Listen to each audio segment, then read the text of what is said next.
You know, What's going on, man? I'm a little just playing Starfire. nice to meet you. And, I'm a simple Welcome guy, back and to I the world live of my Frank life by really Starfire. simple means, you know what I mean? It's an And, amazing I live by place. simple mottos and credos You and know, phrases and everything place because it where works for me, you know what I mean? wonderful Lately, happens. I've adopted a new one. Roll in. Yasmin. Yasmin.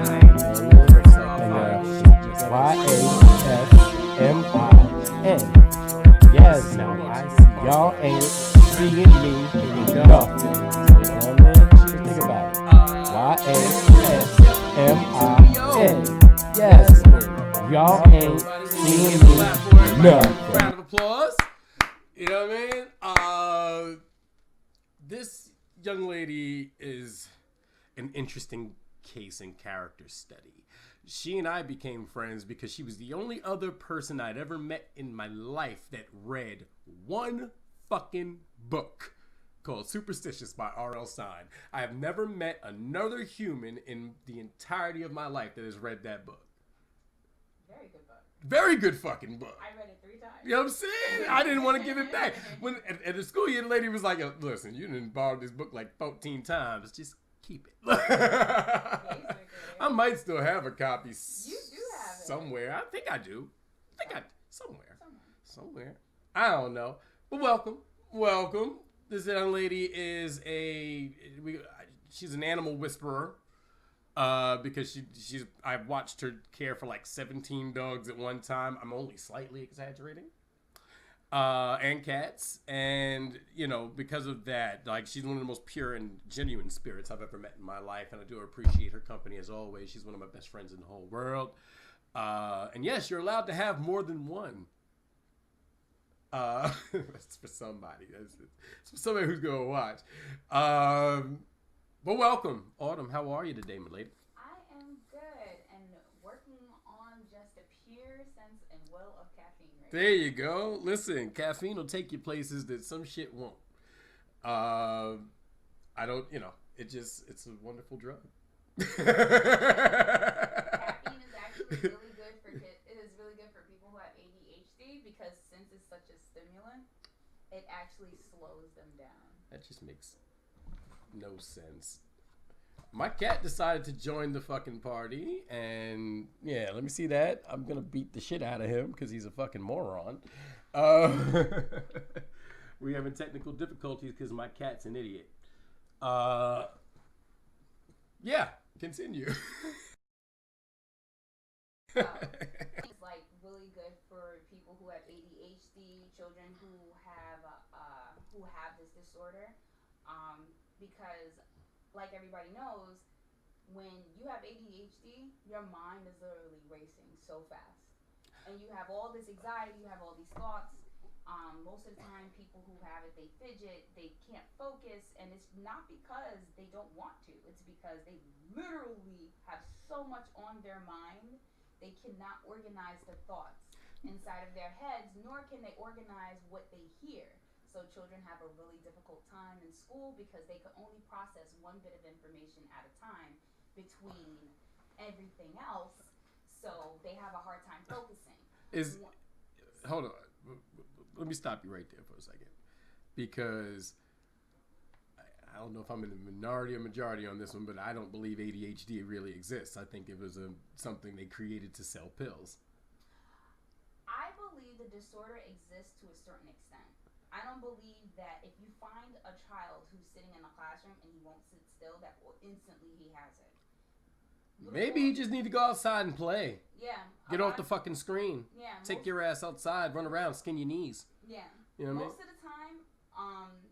of the time it is like they just need to kind of burn some energy. Right.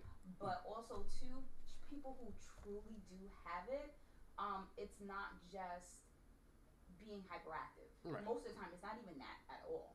It's literally like they're the anxiety, the mind racing, and well, then why don't we just call it what it is? It's anxiety. It's not ADHD. It's not something that, because I don't think pills help anybody. I think once you start prescribing pills to children, you're just setting them up for failure, because then they're going to always be dependent upon some form of chemical to keep them steady, and that doesn't make any sense. Now, I don't know exactly what the answer is, but I think if you have hyperactivity and a mind that races, then you need to find a suitable task or talent that can help and aid in that by utilizing it to manipulate its own actions against it. So start boxing. Right. Or doing some form of martial art that requires you to think and react. You know what I'm saying? Take Shotokan, take Taekwondo, take something that requires your brain to have to focus on what it's telling your body to do. Right. You know what I'm saying? Martial arts is the key, I think, to a lot of helpful benefits because it aids in everything from mind, body, and spirit. Mm-hmm. You know what I'm saying? And I think it should be mandatory that kids take it. Not mandatory, but I think it should be heavily encouraged. You know what I'm saying? Because I think, and of course you've got, like in anything, you've got some bad eggs or bad apples. But I think overall, martial artists it's a very loving and sharing community. And I think that you'll find that they're more likely to embrace somebody who's different or thinks differently or acts differently because it's about skill and will and discipline and self-respect and respect for others. And you know what I'm saying? Like all that factors into it, and you feel accomplished when you rank up and you get those belts and all that. I'm saying all this never having taken one formal martial arts class in my life. The thing about it also too is that ADHD is not just a hyperactivity, like I said before. Right. Another thing is that people who have it, people who genuinely have it, they actually have a low amount of dopamine receptors inside their brain. And dopamine is our rewarding hormone. Right, it's the happy hormone. It's the happy hormone. Right. So you can imagine a lot of people who have it, they're also susceptible to like depression, right, to a lot of things that are normal people wouldn't really think would be depressing. They have a sense of loneliness because but again, what we're describing is depression. We're not just, you're basically assigning symptoms of several different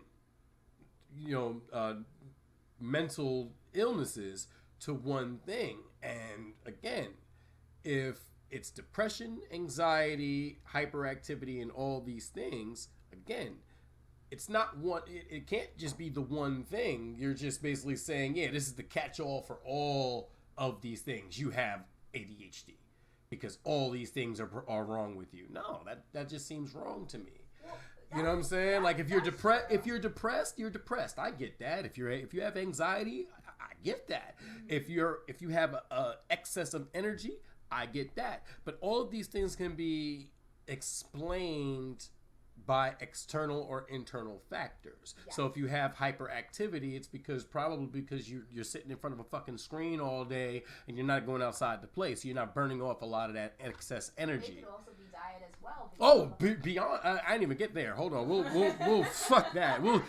We'll get into that because I saw something the other day, and it's something I've long held, but I'll get into that in a second. But if you're depressed, okay, let's find out why you're depressed. What's the root of it? What's the root of it? You know what I'm saying? Is everything all right? Like sometimes it just takes somebody to ask, hey, you doing all right? You know what I'm saying? For you to want to just spill your guts. Mm-hmm. You know what I'm saying? But we don't often take the time to want to listen to children in that way. We as adults, we just immediately dismiss it as, oh, you're just being a kid or you're growing up, whatever. And then nowadays, maybe not so much nowadays, but I remember growing up, if you were being any form of emotional, as a boy especially, if you're being emotional, stop acting like a girl. Oh, that toxic masculinity. I can't say so much that it's toxic masculinity, but what it does lead to is that because, hey, look, you got to realize, man, a lot of things are generational, and unfortunately, a lot of our previous generation, they learned dumb shit. And were susceptible to dumb shit. So they relied on dumb shit.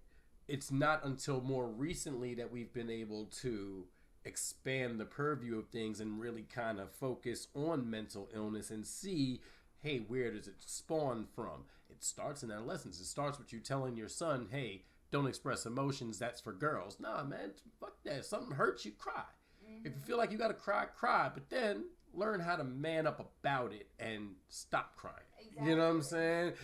Well, manning up about it and to stop crying, I think that's the problem with most guys. They don't cry. I think that because it got beat out of them. I think a lot of them got beat out of. I know that. Or church. We not gonna talk about religion. We ain't gonna talk about religion. Like they don't foster a sense of emotional attachment there. It's just that most guys, I've come to realize that most guys nowadays, when it comes to their emotions depend. And I'm sorry to say it, but black people, of course, black men always seem like they are so emotionally detached, so emotionally constipated because they do not want to express that amount of emotion. Well, you got and I understand the reason behind. That's a multi-layered but thing because there are many reasons and factors that'll factor into that. Not growing up around your dad, you know what I'm saying, who was either drugged out, dead, or in jail because of the drugs. You know what I'm saying? Like the repetitive cycle of the hood and all that type shit. So growing up without a father figure, you know, sometimes you don't get to see the nuances of what it takes to be a man as you're growing up. And then all you see is your mom or, you know what I mean, older gentlemen in the neighborhood, and hopefully you're lucky enough to have some good ones. Now, you know, I grew up in Hollis, Queens. I was lucky enough to have a lot of older male role models to look up to, and my pops was around. You know what I'm saying? So I got to have that experience. You know what I'm saying? But my last episode, my boy Sin, his dad is my dad. Like, you know what I'm saying? I can call it if I need to speak to a dad right now. I can give him a call and he'll answer and he'll speak and we'll kick it and I'll feel better. You know what I'm saying? Brittany's dad. I know I can. Same thing. I love that guy. You know what I'm saying? Like, and it's just that comes in that happens. So sometimes you got to seek that out. Especially, and we as men, we're not designed to seek out other men. Especially from the hood. We're not, you know, you see other guys, it's more like that's a rival. Right. You know what I'm saying? Or, you know, we have that part of nature in our brain, but we don't have the nurture aspect of it all the time. But then also, too, that doesn't explain for men who have both parents, who have a mom and a dad. Because I have plenty of examples where men who have a mom and a dad, and the father is present all through their life, and they are emotionally constipated. They are emotionally detached, where the moment anything bothers them, the moment where they are sad, the moment where this is a point where they're supposed to express how they feel and what they're supposed to say inside their head, they do not do that.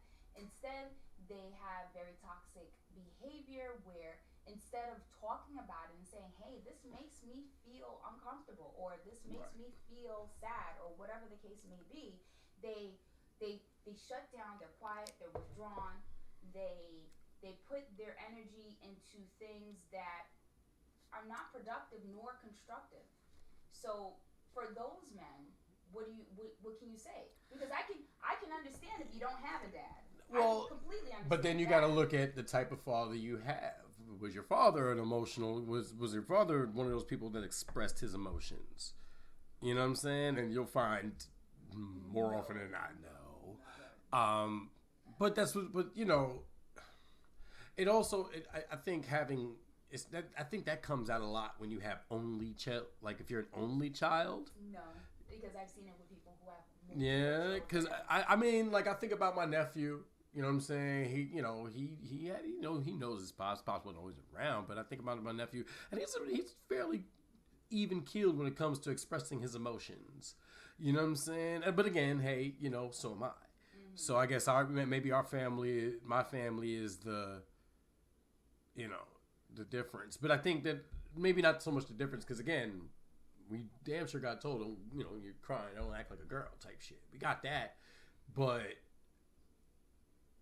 I was also able to express. I have an older sister, and she's very like my sister has always been the one that understands me the most. I think of all my siblings, she's the one that really gets me, and I think that helps play into my ability to be emotional and have ties and friendships with other women, and it helps tremendously because you can't have conversations like this with women you just see as object. Yeah, I was trying not to say that, but yeah, that's kind of it. You can't have these connections with that. You know what I'm saying? It has to go deeper than that. And I having my sister and my nieces and all that, and you know that helps. You know, so it surely does. It really does help. But like I said, like there's there's so much groundwork that needs to be done for people, for guys, in the sense of like when it comes to emotions. And I think the biggest part is for them to accept that they do have them, right, and for them to find a reasonable. Well, there's a healthy way to express them, and then there's an unhealthy way to express it. And social media doesn't help. No, it does not. Social media doesn't help because you get all in your feelings. You start acting like a biznitch, and you get on social media. The thing about that is that how many times have we heard a guy get his heart broken, and then what's his next play after that? Go on social media and show all the texts and videos and share all that shit. And then what happens after that? All those boys come to his defense and call her all sorts of whores and blah, blah, blah, blah. And then what's after that? She comes back and starts flipping out on everybody, and it gets all toxic and stupid. And then the next step after that is even after he does all of that emotional freaking lashing out, he tries to get her back. She back. Doesn't want to come back. Not this time. And then he ends up sitting in the house completely alone. Yeah. Feeling sorry for himself, trying to think, where did I go wrong? Yeah. When deep down inside, he already knows where he went wrong. He already knows where he went wrong. He already knows that he can't do anything about it, and he's gonna have to suck it up, chew it, swallow it, ingest it, and shit that shit out later. Yeah, but nobody wants to do that because that requires growth. Yeah. And introspection, and this is not a growth and introspection time. You know what I'm saying? This is the time to air it out and put it all on social media, and you know what I'm saying? And I think social media has hindered. It's helped in a lot of ways, but it has definitely hindered. It's made things very impersonal, very cold, because you believe like, oh well, I can just put it on a screen and then she'll see it, and then that shows that I care. Right. Instead of like my mom used to tell me when we were kids, when it came to us dating and guys and everything else, she used to say, "Don't be the first one to call. Let him call you." Right. And our boys is telling us the same thing. Because we're not going to our parents with our girl problems. We're going to our friends. And our friends are telling us the same shit. Yo, let her call first, son. Don't call. You know what I'm saying? Meanwhile, you sitting there itching to call. Exactly.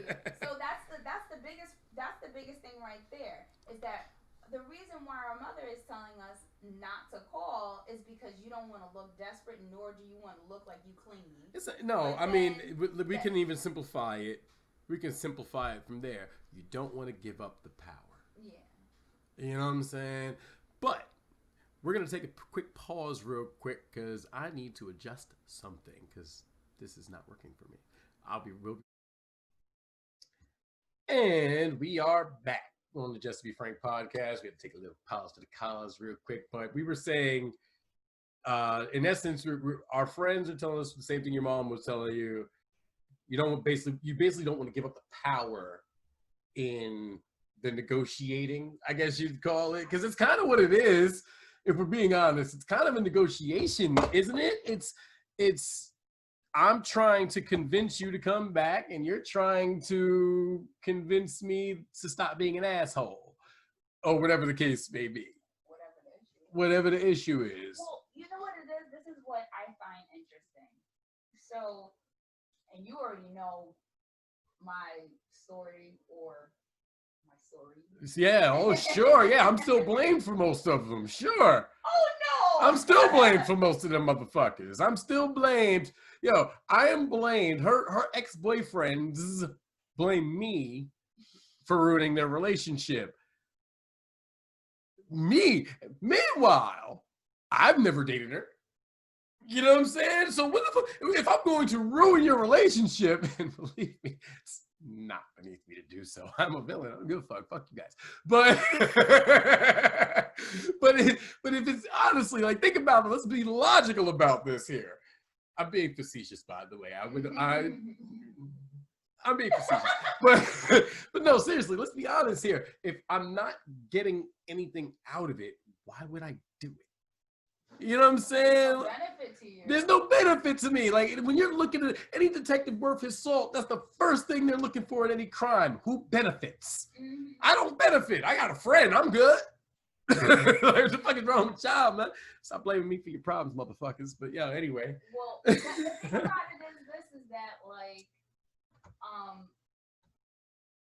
at one point, and we already know who I'm talking about. Right. So I actually spoke to him in like the last 2 months. Oh, okay. So He didn't kill himself. Good. That's good. It's good. And it's good. We Yeah. don't want suicide. You know? No. We don't want that. That's No. awful, man. Yeah. Reach out. You know what I'm saying? Feel, But you know. he's actually been he's still at the depot. Okay. And he is still in his parents' vacation home. Okay. And the thing about it is that even though he was trying, I could see he was trying very, very hard to like kind of get that same thing that we had before. Right. My thing about it is that unfortunately people leave too many breadcrumbs on social media and on the internet. Yeah. Because when you leave breadcrumbs, you literally are leaving yourself open and out there. And if you're gonna leave yourself open and out there, understand that someone's gonna see it. Yeah. And again, social media. Exactly. So media. one of the things that I found was that you, even though you do want to be a part of my world and you do want to be a part of my life once more, you can't do that when you got obligations and you have commitment. And we ain't talking about children commitment. Right. You know what I mean? Oh man, you know. But listen, humans gonna do what humans gonna do. You know what? And me as a person, and me as an empath, and me as who I am, and me as a woman, I was like, look, I'm not comfortable with this. Right.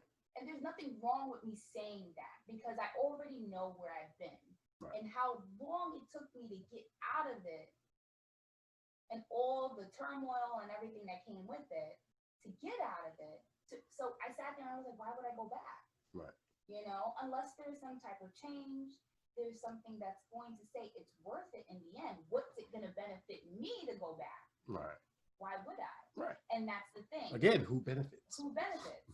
So that's why when it comes to the whole emotional part, many guys go through the whole thing where they're like, oh, I need to get her back. I need to get her back. Because either one, they've never been alone. Right. Two, that shit just really fucks with your ego. It does. So. But why wouldn't it? Your ego, I mean, listen, until you learn how to separate your ego from your id, you're all ego. Yeah. You know what I'm saying? And I think, and I know this to be true. I know I sound arrogant as fuck sometimes. I don't try to. It just comes out. It really just comes out that way because I don't know how to mask incredulity in my voice. I do not know how to mask the concept of, I find that to be stupid out of my voice. My question to you is, are you supposed to? Apparently, yes. What? Apparently, I mean, listen, yes, there are tactful ways to say things, and I can be tactful at times. Being tactful is for when you are in a formal setting and when you're around people you do not know. Right. Now, if you are comfortable in your skin, as I already know you are, And I should be able to just and trust me, I'm the same way. right. My mouth, certain things just come right out, and I'm just like, I'm not gonna take it back, and if it feels to hurt, sorry. Listen, I live by the motto: if you don't apply, let it fly. But if you took offense, I'm talking to you. But then it's up to you to go look in the mirror and figure out why you took offense to it. It's not my problem; it's yours. Now that's kind of ignorant, or not ignorant, but it's very, very mean and asshole-ish. But sue me. What do you want me to do? Like, because I don't believe in sugarcoating shit. I don't believe that if you tell me something, you know how to say communication is key? No, comprehension is key. Mm-hmm. And what I'm hearing is what I'm comprehending. Now, I get that I might not get all the nuances, but if what you're saying to me makes no sense, and I have a better alternative plan of action or what have you, I don't know how to keep that out of my mouth. I don't know how to keep it out to where I don't sound like an arrogant fuckwad. And I think the largest problem is when you know you're intelligent, when you know you're smart, you usually sound like the most arrogant asshole. Oh yeah, of course. You know what I'm saying? The smartest guy in the room is usually the most arrogant. You know what I'm saying? And I'm not gonna say I'm always the smartest guy in the room, but you know, but again, it all comes down to also recognizing that I don't know everything and I'm comfortable learning new shit. You know what I'm saying? I'm comfortable saying I don't know. You know what I'm saying? You know what's funny? I was looking at something the other day, and you know what incels are? Incels. Involuntarily celibate men. I want to say it's mostly men. Yeah, they're involuntarily celibate, and these are the type of guys who, you know, just can't get a woman. You know what I'm saying? You remember, you knew one. You know what I'm saying? Or you know one. You know what I'm saying? Or used to be one. Yeah, think about that. Yeah, well, we discussed, as I said on the previous podcast, you know, we live in the mountains of Pennsylvania. There's not much swag to go around out here. Look, I know I know.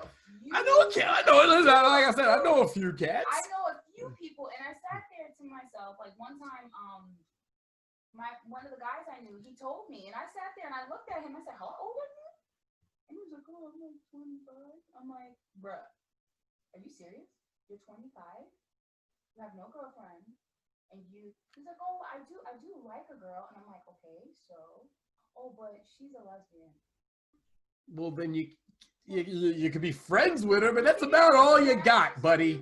Be friends with her, but I highly doubt that she's gonna go any further because she thinks you're repulsive. Right. I don't think. Well, not repulsive. You know, but I mean, she ain't really looking. Yeah, that's you don't float her boat. No. You don't rock her noggin. You don't make her. Yeah, right. You don't make her quiver. You don't make her shiver quiver. You know what I'm saying? Like, you know, and you got to be okay with that. Like, move on, buddy. Like, but sometimes, and I don't know, like, I ain't gonna lie, and I'm very honest about that. I've been single now for the better part of 10 years. 7, 8 years almost. I mean, I want to say better, like I say, I round to the nearest 10. Fuck y'all. That's what math is for. And I don't math very well, but I know that technique. But no, and you know, it's just mainly because, you know, I found somebody that I really want, and truth is, I'm still trying to figure me out. Now, of course, pushing 40 is a weird time to try to figure yourself out. I don't think that's a bad thing. Well, I don't think there's a time frame on anything as far as that, but it's just getting your life in order. I definitely could have did this a lot sooner. But you know, lack of motivation. Like, honestly, for the longest time, I was depressed and didn't know it. You know what I'm saying? And it caused me to, but you know, you don't have many people to talk to about that. You know what I'm saying? Like, you don't always have people that you can connect with, that you can express that to. and luckily I'm somebody who has really good friends. Becca, Dwayne, those are two of my favorite people to talk to because there's no judgment in them. They don't judge you. They'll listen and just listen and offer words of encouragement and then tell you to go hit the fucking heavy bag and, you know, drink some whiskey and you'll be fine. And then, sometimes that's all you need is good friends, some good whiskey, some good Scooby snacks and a good night, man. But that helped tremendously in my recovery. And then I moved out here, and that finished because being within this proximity to nature allowed me to really feed off of it and really just kind of learn to Elsa shit and let it go. You know what I'm saying? And then, I met you. And the funny shit is, like, I've told you this before, like, I met you in 2017, but I feel like I've known you for 20 fucking years. You know what I'm saying? And that's a rarity. But I don't know what to attribute that to. And I largely think it's probably just, our spirits have intertwined in previous lifetimes and life cycles. I've always known an Autumn. I've always known a Vega. I've always known a Dwayne. Like, you'll always find those energies again. You know what I'm saying? And I think that that's a beautiful thing. But I don't know how it works. You know what I'm saying? I think it's a beautiful thing, but I don't know, I don't know if that's the truth or not, but that's how it feels. Right. Well, the thing about it is like me, I believe that, and this comes from a girl who went to Catholic school for practically her entire life. Ooh, sorry. And I was also an altar server. I don't know what that is. Altar server is a person who helps the priest bring out all of the ornaments, like the candles, the little biscuit things that we eat, the wine. So they're the first drunk ones. Yeah, we did the wine first. But you're not the ones the priests want to touch, so you're fine. No. See, you're girls, so I got the flag, so I'm good. But the thing is that being born Roman Catholic, and then as I grew up, I came to realize, and I've always had a sense of there's more to life and the way I'm living than just God.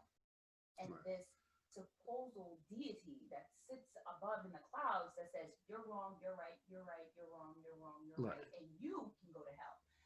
Right, what the fuck? And it always was like, why is he the one that dictates that?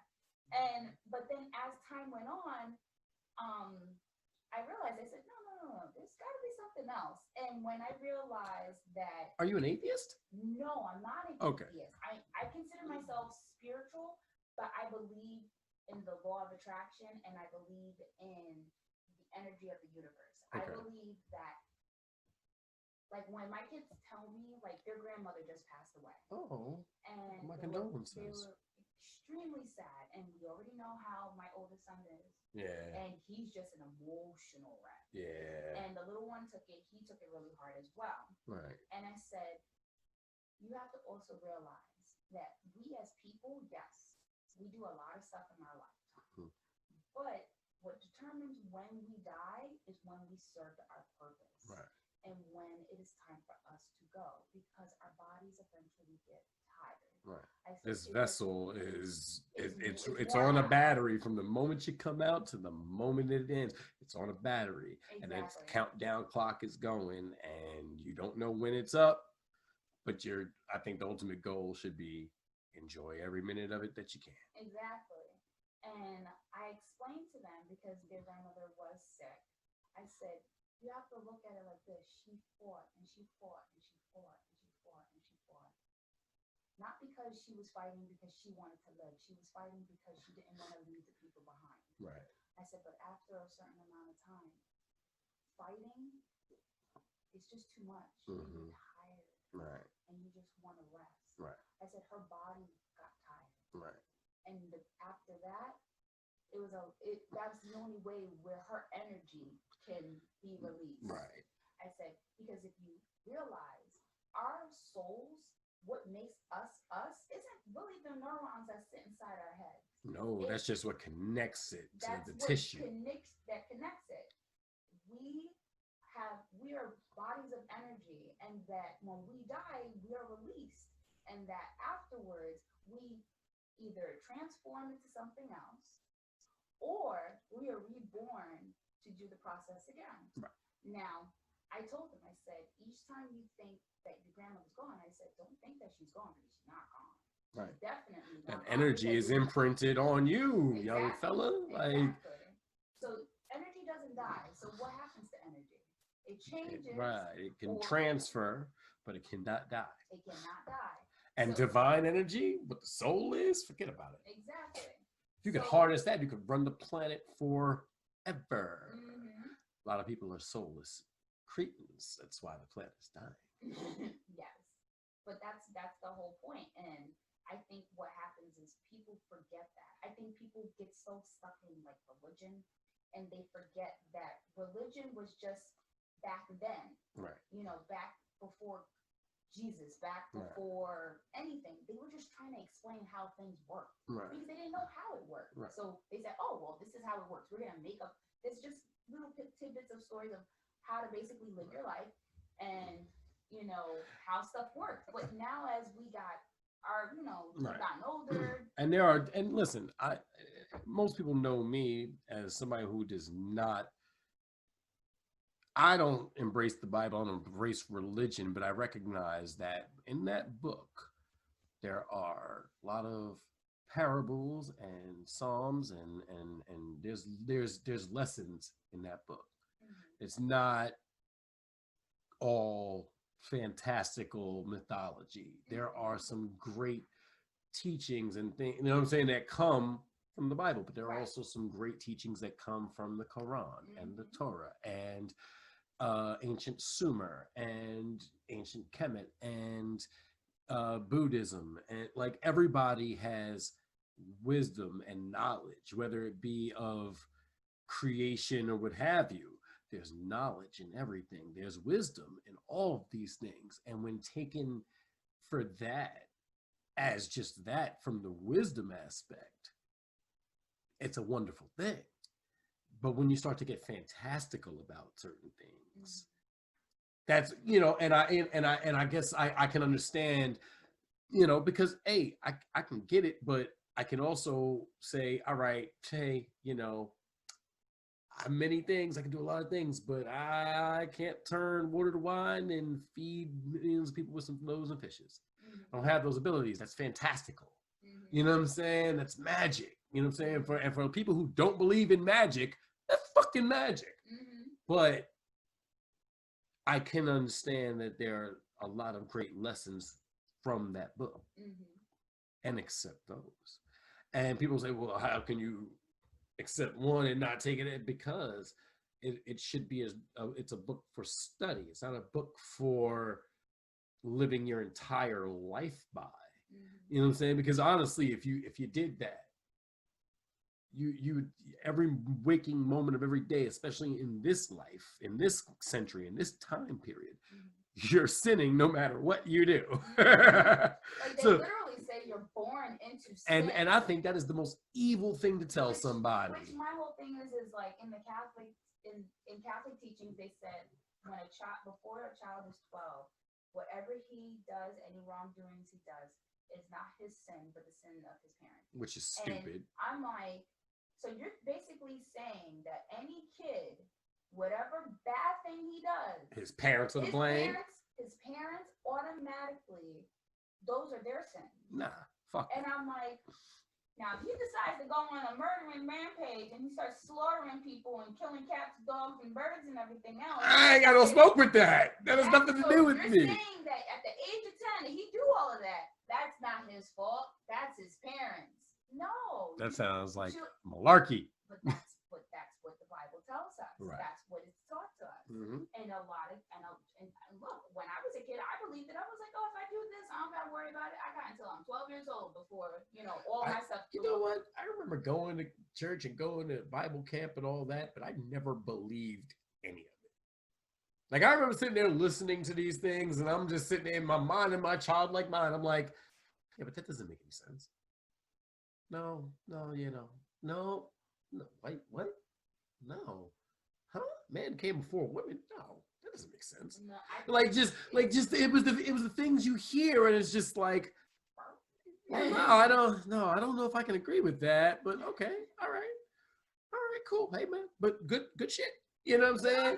Hey, good on you. You know what I'm saying? Slancha. You know what I mean? I think the ultimate thing should be because I look at it like this, and this is because and it's funny. The Satanic Bible is the only one that actually tells you verbatim that you must ask a woman's permission before touching her in any way, shape, or form. So how come the Satanists can get that right, but the rest of y'all want to do whatever you? Because So they believe women are property, and that is well, that it's a patriarchal thing. Yes. And I believe that our ancient civilizations that came what before what became religion were matriarchies, and they functioned very well. Well, they had war and all that, but you know, you can't, and famine and drought and all that, but you can't help what the planet does. You know what I'm saying? You can't change weather patterns. I don't care how many blood sacrifices you give, it doesn't exactly help. You know what I'm saying? Or maybe it does. I don't know. I don't know. But I think, but I think that definitely, I think we didn't, we had civilizations before that. So if we live in a patriarchal society now, and we see that over the past few hundred years that we've steadily gotten worse and worse and worse since the advent of this patriarchy, then maybe it's time for us to do the smart thing and put the more powerful of the species in power and let women run shit. You know what I'm saying? Now, I don't think it's going to be a why the last man sort of deal where they're just going to, where women are going to gain power and be like, kill all the men. No, they're not going to do that. Like that's stupidity and fear talking. You know what I'm saying? Because women by nature nurture. You know what I'm saying? And I often look at it in things like, okay, how many women are in charge of logging companies or oil companies or things like that, people who pollute the planet? How many women are in charge of those? I can guarantee you that the percentage is 0 or 0.1 point. You know what I'm saying? I don't know, So if that to me is a system of patriarchy, and I'm not saying that utilizing oil and the reserves of it aren't bad, but I do think that we may have tapped too much because, and I always look at the earth like a car's engine. You know what I'm saying? We know the earth rotates on the axis, except for you flat earth assholes. You're idiots. I don't understand that. Except for you guys, you flat earth people are stupid. But I'm sorry, like it's meant for God to judge, but I am judging you full out. You're dumb. But no, the earth rotates on an axis, and we know that there are tectonic plates within it that move and shift. So who's to say that perhaps, much like your car's engines, if I take all the oil out of it, they start rubbing together, overheating, start to rupture, shake, burn up, blow up. Right.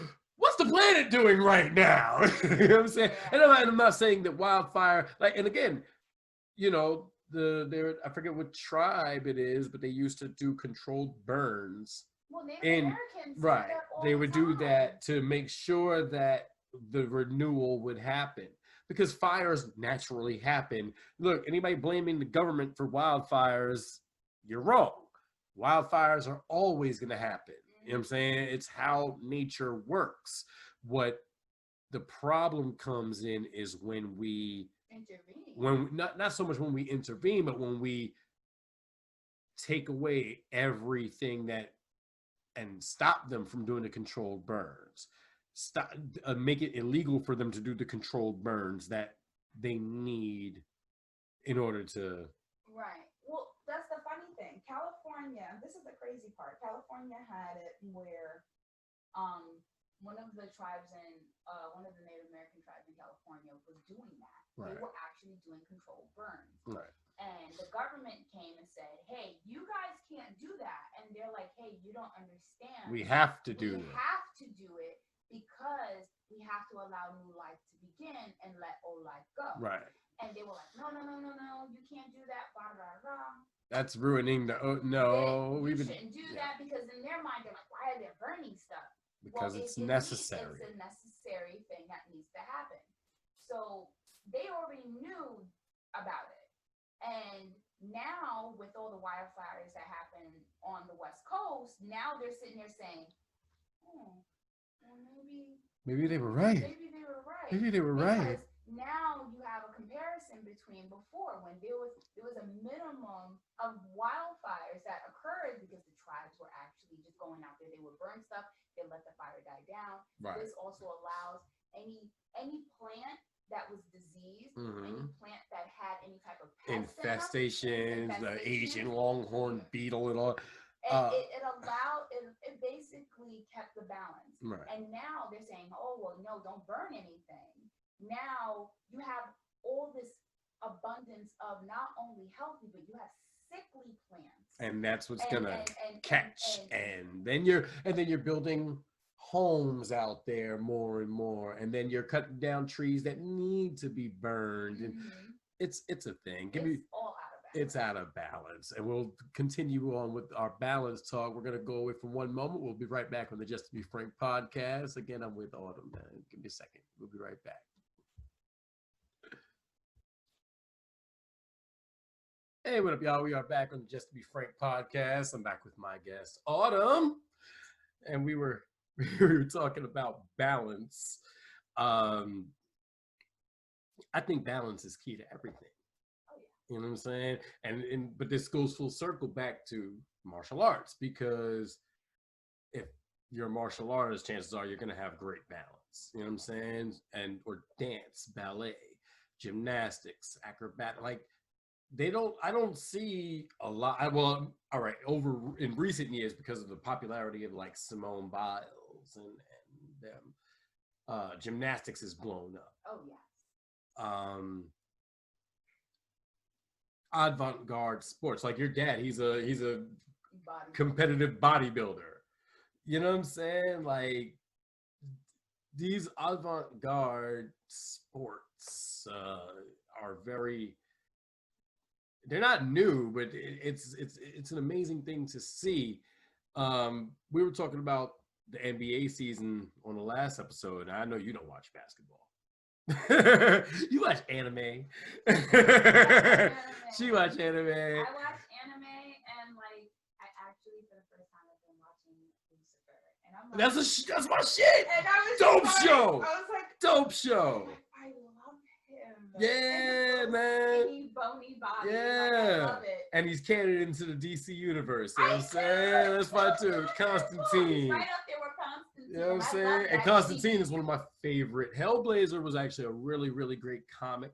Did you see the new Constantine, Dark Arts of the Justice League? No, I haven't. I still haven't watched it yet because it's so good. you know what? I'm trying. I know it's good, but I'm trying. You know, I haven't really sat down and watched a lot of movies and things recently.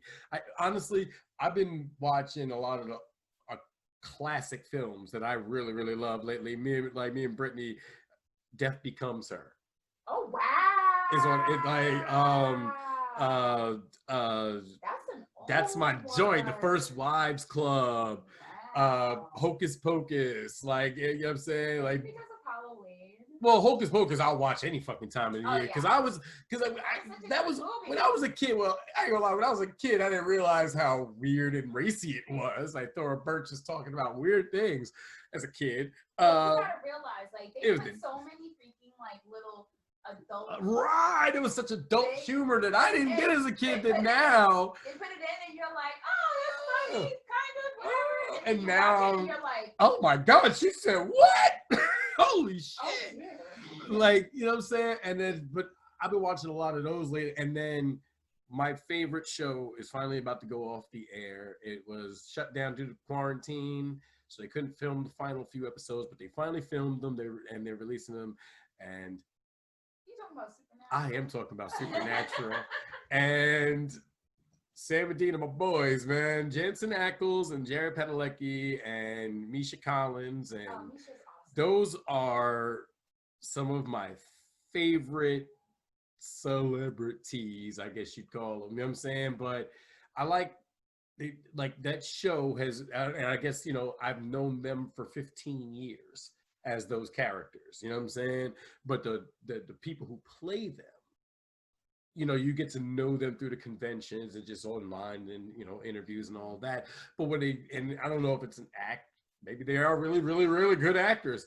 But they seem genuinely like, they don't seem like the Hollywood type. You know what I'm saying? And I like that they still live in Texas with their with their wives and kids and all that type shit. And that's the one, that's dope to me. You know what I'm saying? So I'm invested in the show because the people who play the characters seem to be really decent individuals. And that, and I love that show because they've had representation of every way, shape, or form, I believe. You know what I'm saying? I don't think there's any way that show hasn't been representative of everybody. And, and they've tackled some pretty heady topics too. You know what I'm saying? In 15 years. So that's what I've been into lately. And then this. You know what I'm saying? I've just been, honestly, and I don't know if you notice it, but I've been actively trying not to talk fucking politics on here. Oh, I have been actively trying not to talk politics on here because politics at this point, because I'm just like, yo, I'm so ready for it to be fucking over. I don't care who wins now. I don't. At this point, I mean, I kind of care, but at the same time, I know the candidate I want to win. Whoa. Yeah. So. I looked at it like, I mean, literally, one of the guys that I know, he lives in Canada, and he's like, not for nothing. And he used to actually live out here, and he moved to Canada. He got out while the getting was good. And he was like, I don't think you guys can do another 4 years of this bullshit. I was just like, dude, I can't do another fucking month. I think that's where I'm at right now. But here's the problem. It's just that we gotta suck it up. We not only that, but I think that you're damned if you do and you're damned if you don't. Either way, we have two. Basically, the problem is the system. Oh yeah. The two-party system is what's garbage, because that's basically saying, well, there's only two good ways to run the country. You're a fucking idiot if you believe that. Well, it needs to be revamped. I think one, because if there's only two good ways to run anything, then something's not right. Well, this is the biggest issue that I have with it. It's two parties, right? You're always going to be at a stalemate if they disagree with each other. If you have an odd number of parties, that means that there's going to be a good chance that someone is going to lean to that side. Why do we have to have parties? Why does anybody have to have a political party? Why do there have to be, Republican versus Democrat? Why can't it be, all right, these are smart ideas, and these are smart ideas.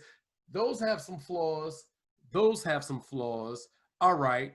Let's figure out how we can make everybody happy. And how we do that is we bring in these other people and get their opinions. Well, that's because, you know what I'm saying? It's sort of like a brand new Continental Congress, not in the way it is right now. Well, you got to also realize this is the same crap they've been doing since 1976.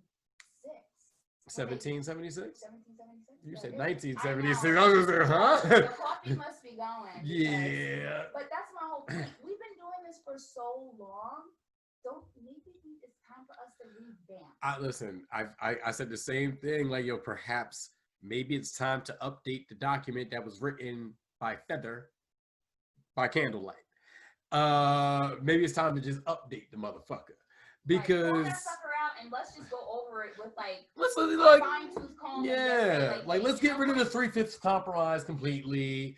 Let's just make it so that, hey, now, yes, you have the right to bear arms, but not everybody deserves that right because not everybody's responsible enough to have that right. So we're gonna make sure that you are responsible enough to have that right. Mm-hmm. Like, I'm okay with people owning guns. I used to be very afraid of guns. I used to be anti-gun. Well, that's because we lived in New York. We lived in New York, and when I only associate guns with killing my friends and neighbors. I don't, you know what I'm saying? Because we didn't get the ability to start off with a BB gun or a slingshot.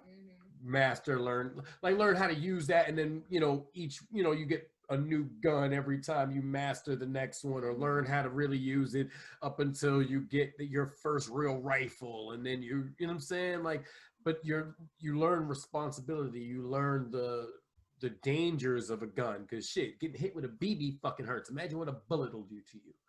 Getting hit by a paintball with freaking man. What? That shit hurts. It hurts. It hurts. And then you feel the sting. You're like, ow, that hurt. And then the next day, it's a fucking bloody bruise. You're like, what in the world? Whole arm black. What? And my beige ass, I get it. Yeah. So, but I tell anybody, like, yo, let's figure out a way that we can grow better. But this is why I started the show, amongst other reasons. But this was another reason to try and build to a better tomorrow, as opposed to what we're in this quagmire of this two-party system where you only have two options and neither option is fucking good.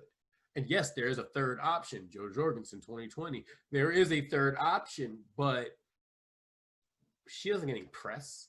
Nobody knows about her. I mean, people know about her. I learned about it from my boy Dex. You know what I'm saying? But she doesn't get enough coverage to be considered a real threat. And I think that's a travesty. And yes, I did invite her onto the podcast. You know what I'm saying? We have somebody running up here. He was in Northeast PA. I think he's Lackawanna County or something. His name is Earl Granville. I reached out to him on Twitter and invited him on. He actually did reach back, and this was around the primary time. He was trying to get on go for Congress, I believe. He didn't win, but I and even though he happens to be a Republican, and a conservative general, he's also a Iraqi war veteran. You know what I'm saying? So I'm more than welcome. I'm more than happy to give him a platform to talk and try and build with him and see what common ground we have, where we differ, where we don't. You know what I'm saying? But that's what it's going to take. And again, the rules of this podcast apply, because the only rules are: be yourself, be honest, have fun, don't take anything personally. You know what I'm saying? So I want you to be able to express your views, unless your views are, again, that the earth is flat, or, some dinosaurs other... aren't real. Right. Like, what? They're a hoax made by the government because they're not in the Bible. Because they're not in the Bible. Listen, guess what? There's a lot of shit that's not in the Bible. I think that is the most funniest. How they actually built the pyramids isn't in the Bible. No, because I don't care how many slaves you use, nobody can lift a ton limestone rock. I don't care how many fucking humans you have up, but if we just all lift an edge, we can do it. No, man, they use telepathy and telekinesis. You know what I'm saying? I don't know if that's true or not, but I think it could be, because nothing is out of the realm of possibility. No. You know what I'm saying? And these are objects that are literally surviving the test of time in like millennia. Right. You can't. Still standing. You can't tell me with any definitive science how they were built, but you can tell me how an omnipotent being created everything. Yeah. That makes no sense, because that defies logic to me. They have pyramids that literally, like, you see the top of it and you're like, oh, it's a pyramid. And then, but underneath it, there's literally catacombs. Right. Right. You just see the structure you're meant to see. You don't see what's underneath. You don't see everything that's underneath. Did you see they're gonna have Gal Gadot playing Cleopatra? Now listen, let me tell you something. I am a fan of Gal Gadot. She made a wonderful Wonder Woman. Yeah. And you know, I don't understand. I get that she's Israeli. She is from Israel. So technically, she's from Africa because there's no such thing as the Middle East. She is from Africa. You know what I'm saying? So technically, they got it somewhere but right. yeah, right. We're playing with semantics because technically, what's my home girl for who's all Charlize Theron? She's from South Africa. She's South African. You know what I'm saying? Can't say she's not. You know what I mean? But come on, man. And like, come on. You mean to tell me that y'all couldn't get Lupita Nyong'o or Rihanna? You couldn't get Rihanna? Like, come on. Rihanna to me reminds me of Cleopatra specifically just because I feel like Rihanna would have no problem stabbing somebody in the heart if she had to. I'm such a huge fan of hers. I really am. I think if she absolutely had to, she would have no qualms about it. And I love that about her. She has such a fierceness. She has such a fierceness to her. She's like a walking deity. And she really is. Like, you know, you always have the hashtag "a goddess walks among you." It's Rihanna. She is. And you know what I'm saying? My whole thing about it is when I put that hashtag, that hashtag came from when and I think that all women should go through that whole process when you're trying to discover your self-worth and you know who you are and everything else. One, not only are we masters of our own manifestations, but women, we are goddesses. Like, we need to understand that when, you know, you feel down, you feel upset, whatever the case may be, like, I put it a step above a queen because a queen still has to understand her place. Well, that's why there's no but now if you think about it like in chess. All right. The queen is an all-powerful piece. She still has to protect the king, but she is an all-powerful piece. But in this instance, in this metaphor, you, the person playing, are the god or goddess manipulating said queen. You know what I'm saying? So if you look at it in that metaphor, if life is a chess game, then yeah, you know what I'm saying? Like, but it's up to you to maneuver those pieces in a way where you can checkmate. Exactly. You know what I'm saying? Well, and I think that's what women need to do. Like, women, the thing is many people don't realize, and the people who do realize, I give them such great credit. Because women, we evolve and we change like a million times. Sure. Our mind changes, your body change, our whole everything changes about us. But change is constant. And at some point, you know, like one of the things I told one woman, and I told a guy too, because he was talking to me about his girlfriend. I was just okay with her. And I said, this guy went on social media and he said, I love my wife. And they were like, how long you guys been married? He said, oh, we've been married for about a good 30 years. And he said, wow, that's crazy. 30 years, that's a long time to be with somebody. And he said, yeah. And he said, but in that time, my wife has changed. She's not the same person I met. Nope. When I first got with her, and the person that she is now, she ain't even the same person from last year. Nope. And he says, how do you deal with that? And he said, I just relearn and relove the person that she became. That's right. He said, over the course of time, I think I've been married to about 5 different women because that is how much she changes. And that makes total sense. Yeah, it does, but a lot of guys don't really like that. Once they see the change, they're scared. They run scared. It automatically is just like, who is this person? Why is she acting like this? How do I? Shit, you change. Come on, you give birth, you're gonna change. While you're pregnant, you're gonna change. You know what I'm saying? Once you give birth, you change. You know what I'm saying? I've met people who were totally against having children, then they had the child, and it's like, that's the most important thing in the world. Don't touch my baby. You know what I'm saying? That mother kicks in. You know what I'm saying? That father kicks in. You know what I'm saying? Guys who never wanted kids until they hold that small precious thing in their hand, and you realize, damn, I made this. I ain't gonna lie, I envy those people so much. I do. I envy them. Because I have no kids. I'm pushing 40 and I don't have any children. And people will ask me all the time, like, hey, what the fuck? How'd you do it? Or, You know what I'm saying? Like, it's not something I actively pursued here. Like, but I also recognize that I didn't want to just bring a child into I didn't want to just have kids with just anybody.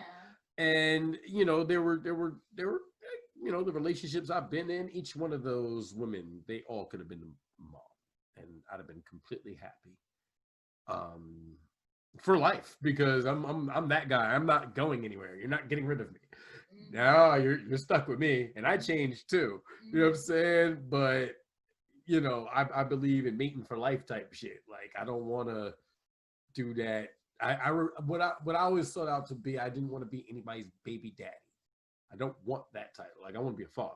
You know what I mean? I want to be a husband, father, and I'll take my motherfucking sweet time to get it because I'm a weird looking dude.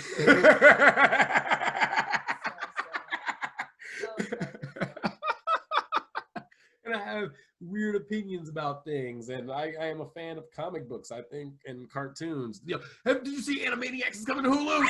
Oh my fucking god, I'm excited for that shit! They're bringing Animaniacs back. I was like, yes! I was just like, I shed a tear. I cried. Did you hear that they're also bringing back Pinky and the Brain? Yes! Yes, man. Did you see the trailers? Yes! Oh my god. Did you see the one where they have freaking the Jurassic Park? Yes, that was the first one I seen. I was like, oh! And it's funny because the crazy part is Skylar went, Mommy, why are they playing Jurassic Park in the background? I said, this is, you don't understand. This is everything.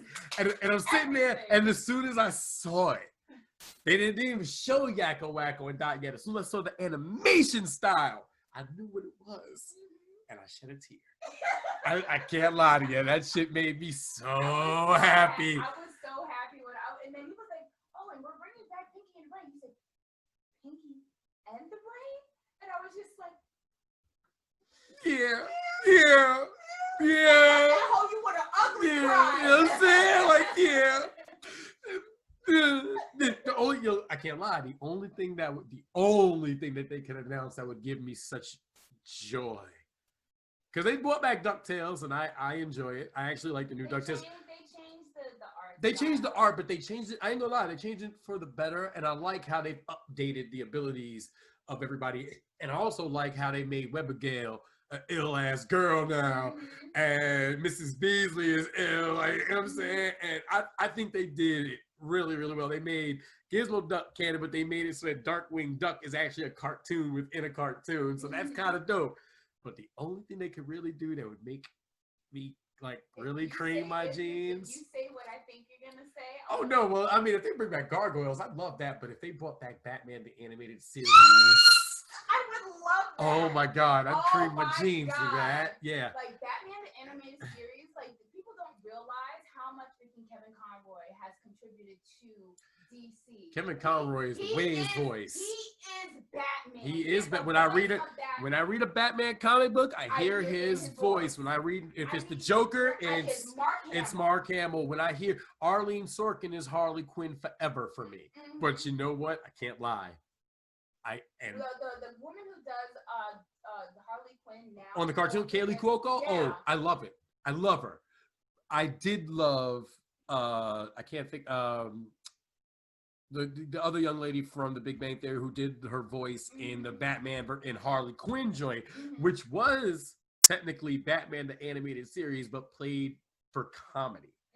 Melissa Rock. Yeah. She was phenomenal, but Arlene Sorkin is Harley Quinn. Oh yeah. Like that voice is iconic. Like Tara Strong is Batgirl, and Cree Summer is everybody.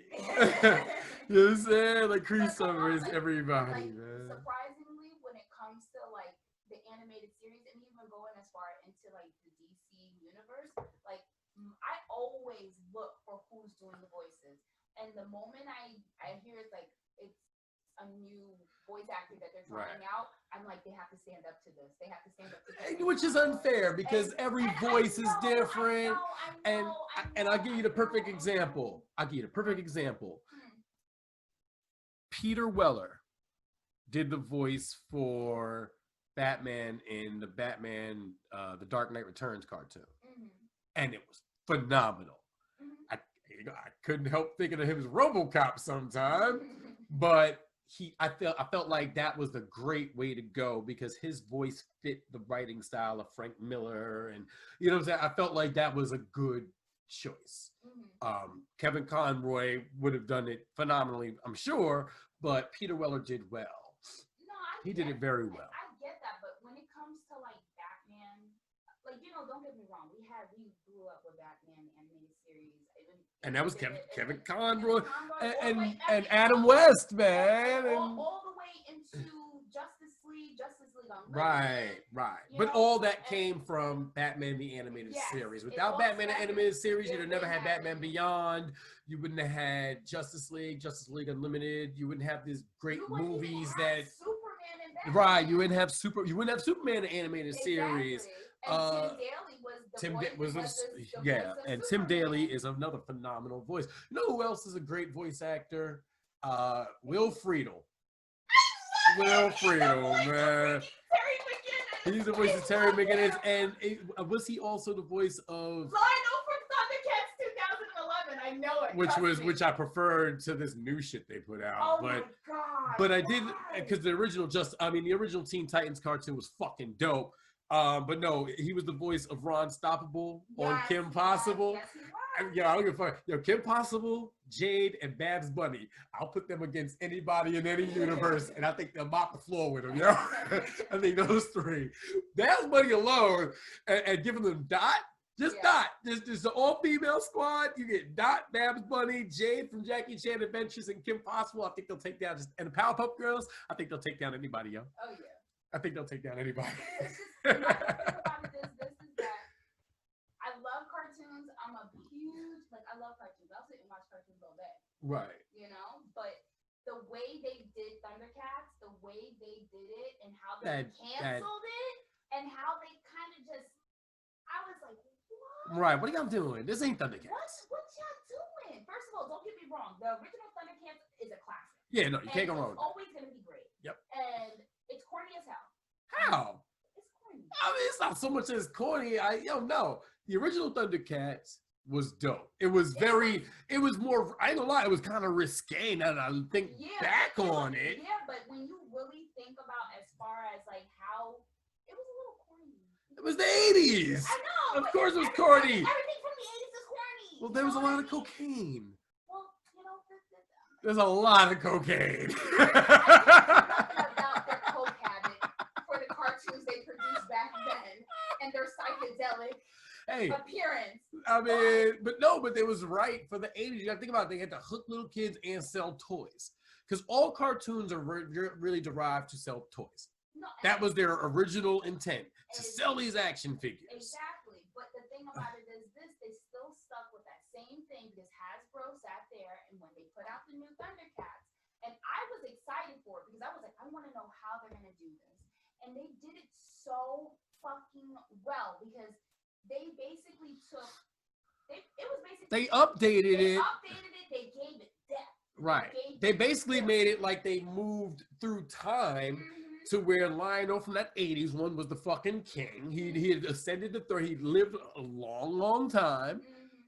And then Mum-Ra came back. You know, like, yo, it's dope. It was a dope story. This new one they did was. Oh, that's just garbage. It's absolute. And you know the crazy part is, freaking Michael Jennick, who is the executive producer for it, he gets so much hate mail because of it.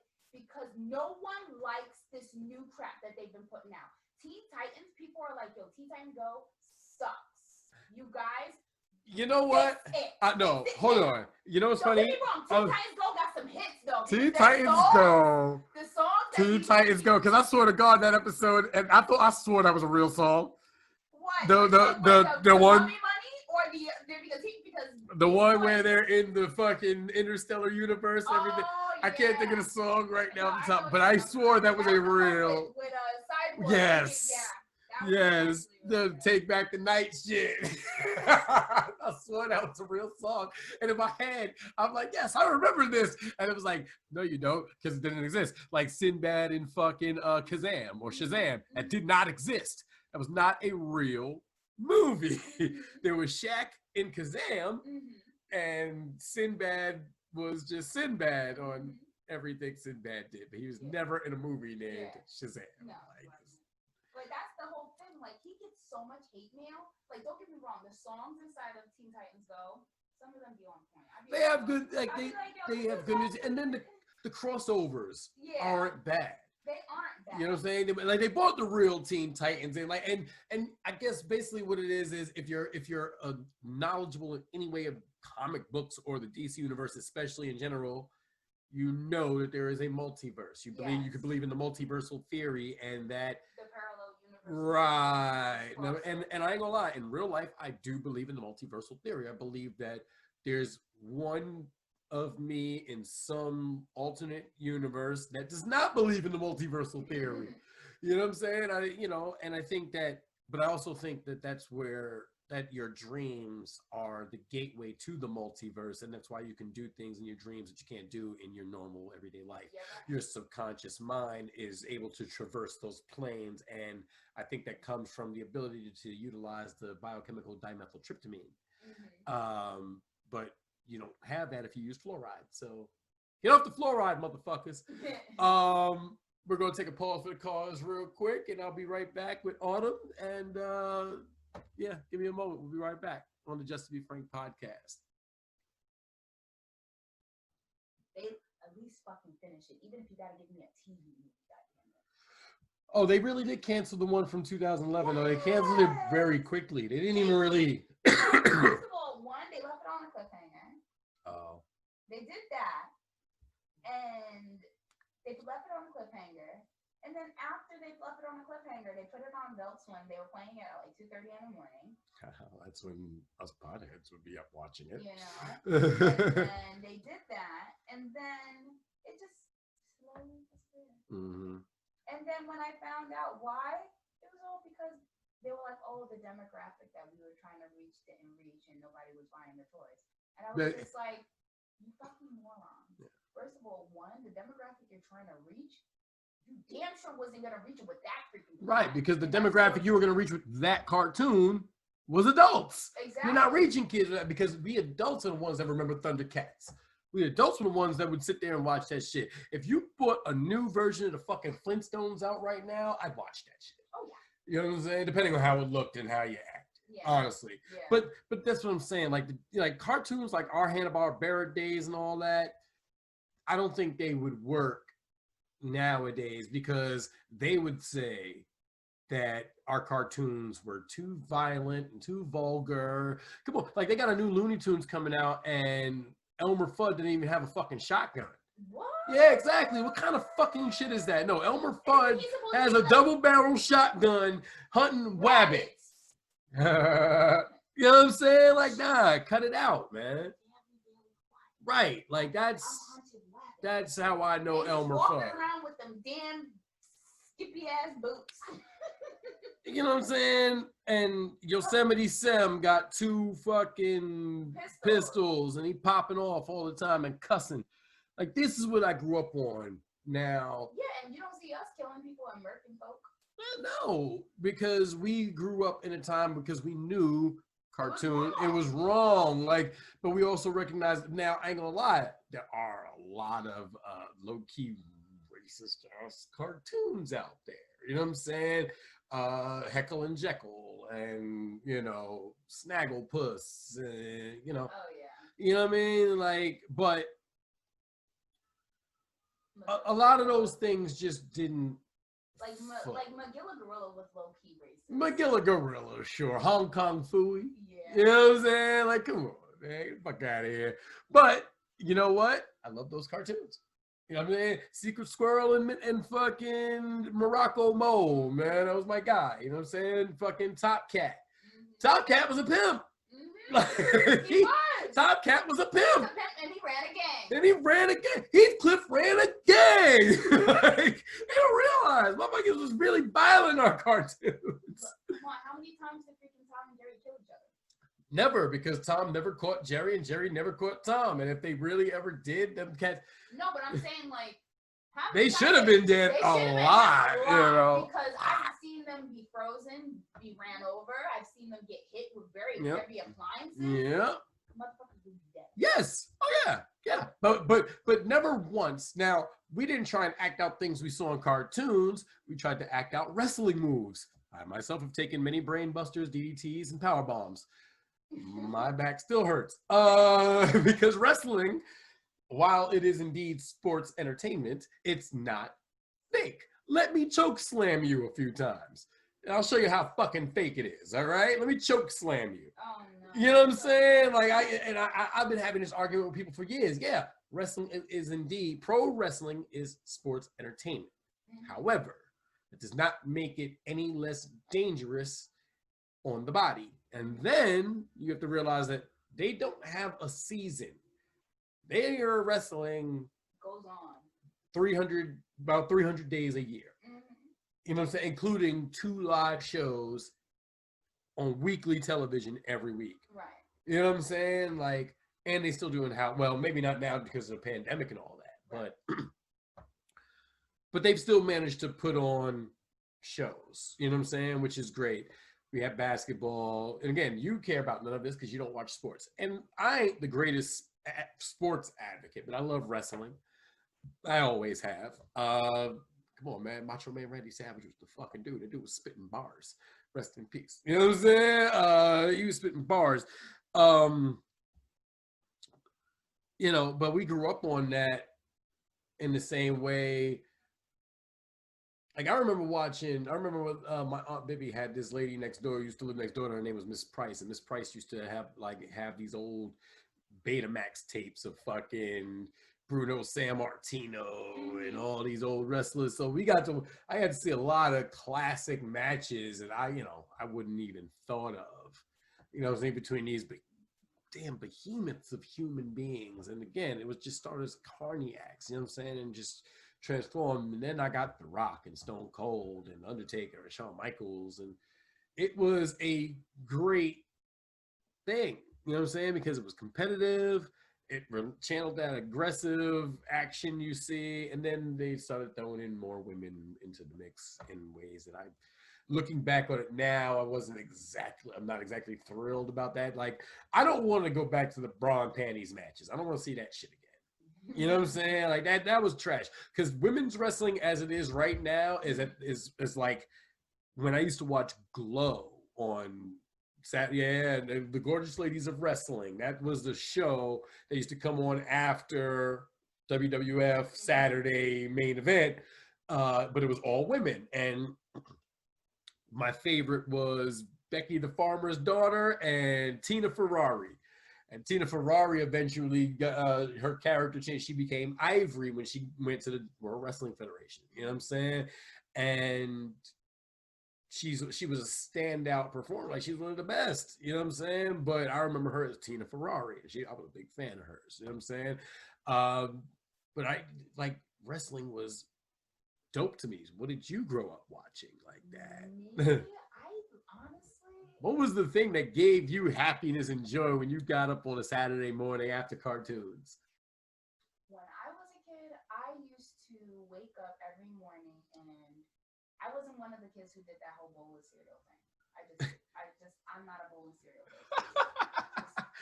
You just disrespected mad people. It's okay. And you know what? They have every right to eat a bowl of artificial flavoring and cow's milk. That's fine. But I've never done that, actually. But I'm not a bowl and cereal kind of kid. I like eggs.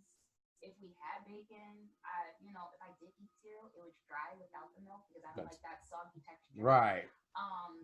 But me, when I got up on a Saturday, it was usually to just watch whatever was on Channel 11 for the WB and whatever was on Fox Kids. Right. You know, so I was into Batman, Superman, X-Men, one of the dopest cartoons ever, and they did not get the proper send-off they should have. Neither did Spider-Man, I don't feel.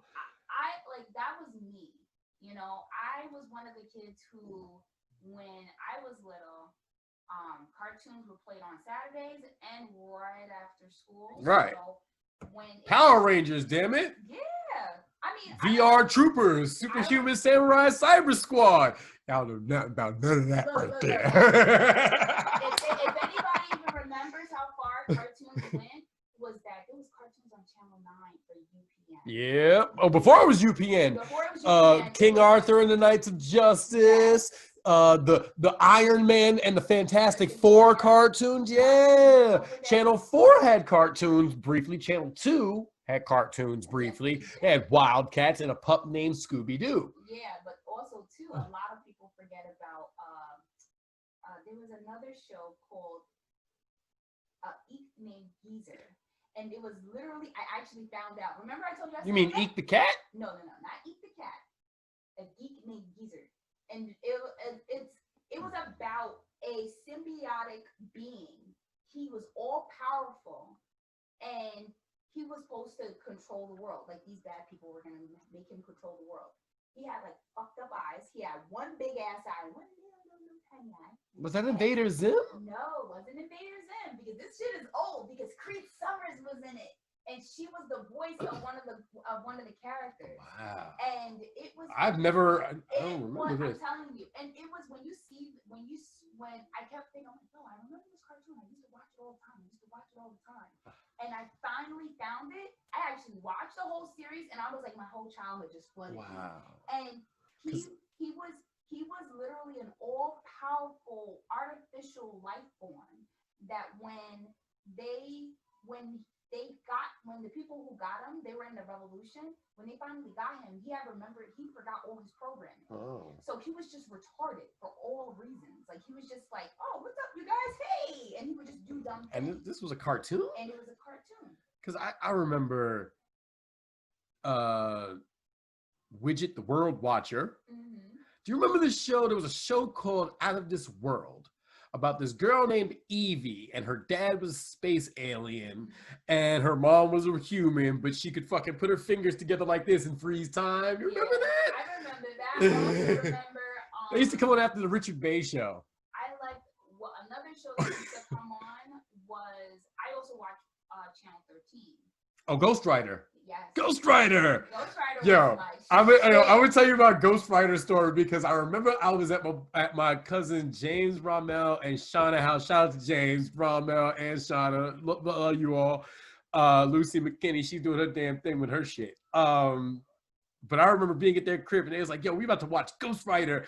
And the whole time they're saying it, I thought for sure they were saying Ghost Rider. So I'm expecting some flaming head skull with a motorcycle to appear on TV. These motherfuckers come out with some little ghost shit. And I'm like, what the fuck is this? This isn't Ghost Rider. And they're like, no, Ghost Rider. And I'm like, what the fuck is Ghost Rider?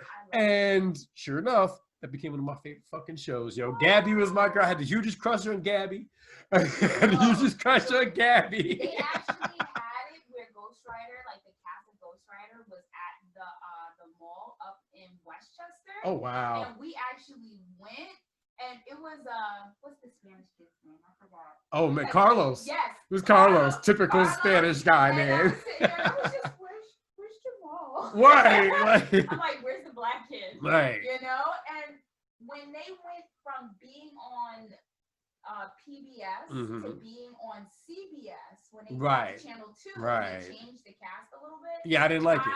I was a little disappointed because it didn't keep that same. It didn't have the same dynamic. It didn't have the same synergy. No, it didn't. No, that original cast was special. Yeah. And I was very disappointed. I watched it because I was like, I gotta give it a chance, but I felt the same way about Saved by the Bell, the new class. I didn't watch it. I loved Saved by the Bell. I loved Saved by the Bell, the college years, which I think was literally only 2 years. Well, listen, I knew for sure that Zach and Kelly were eventually going to get married, and I know we sound like real fucking geeks right here. Fuck y'all. I knew for sure Zach and Kelly were going to get married at some point, but I really enjoyed all the episodes and all that shit. I think one of the sleeper seasons was the one with Leah Remini as Stacey Carosi. I thought that was a really, really good change of pace. It was just a good series, you know what I'm saying? But now I'm looking back and I watched the shit. Zach Morris is a fucking Zach Morris was the worst person ever. He did so much fucked up shit. Oh my god, Zach Morris was a shit human. Think about it now, we're like, oh, he's fucked up. He was a terrible person. He was a terrible friend. He was just a bad guy. Yeah.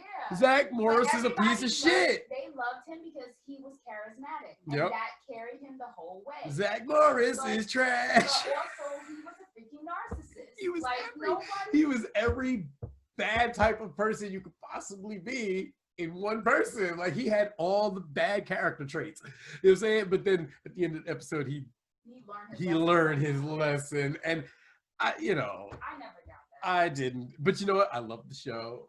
I loved it. That was, Saturday morning cartoons and afternoon TV was really, really, really dope when we were growing up. Like, there was this cartoon called Cops. And the main character was a bulletproof black guy named Bulletproof. And he was like the lieutenant of the cops. You know what I'm saying? And the very first scene, or the very first opening scene to the show, was him getting shut the fuck up. And then they pieced it back, they made him bulletproof. You know what I'm saying? And then we had the Bionic 6. And, there was just such diversity in our cartoons. That's why I don't understand how anybody can be like, I don't understand racism. I don't understand it nowadays. Like, we grew up watching, like, come on, man, Roadblock was the motherfucking man. Yeah, he rhymed all the fucking time, which, stereotype. Men in Black, the animated series. We had Men in Black, the goddamn movie, man. The comic book was dope. Like, motherfuckers don't realize, but that's what I'm saying. Like, when you look at somebody like Superman, right? Superman has been around since 1938. Superman is the ultimate illegal alien. Okay? He's the ultimate illegal immigrant. But he's largely respected as the proprietor of truth, justice, and the American way. But I love how writers have nuanced that in recent years to where he doesn't always exactly know what the American way is.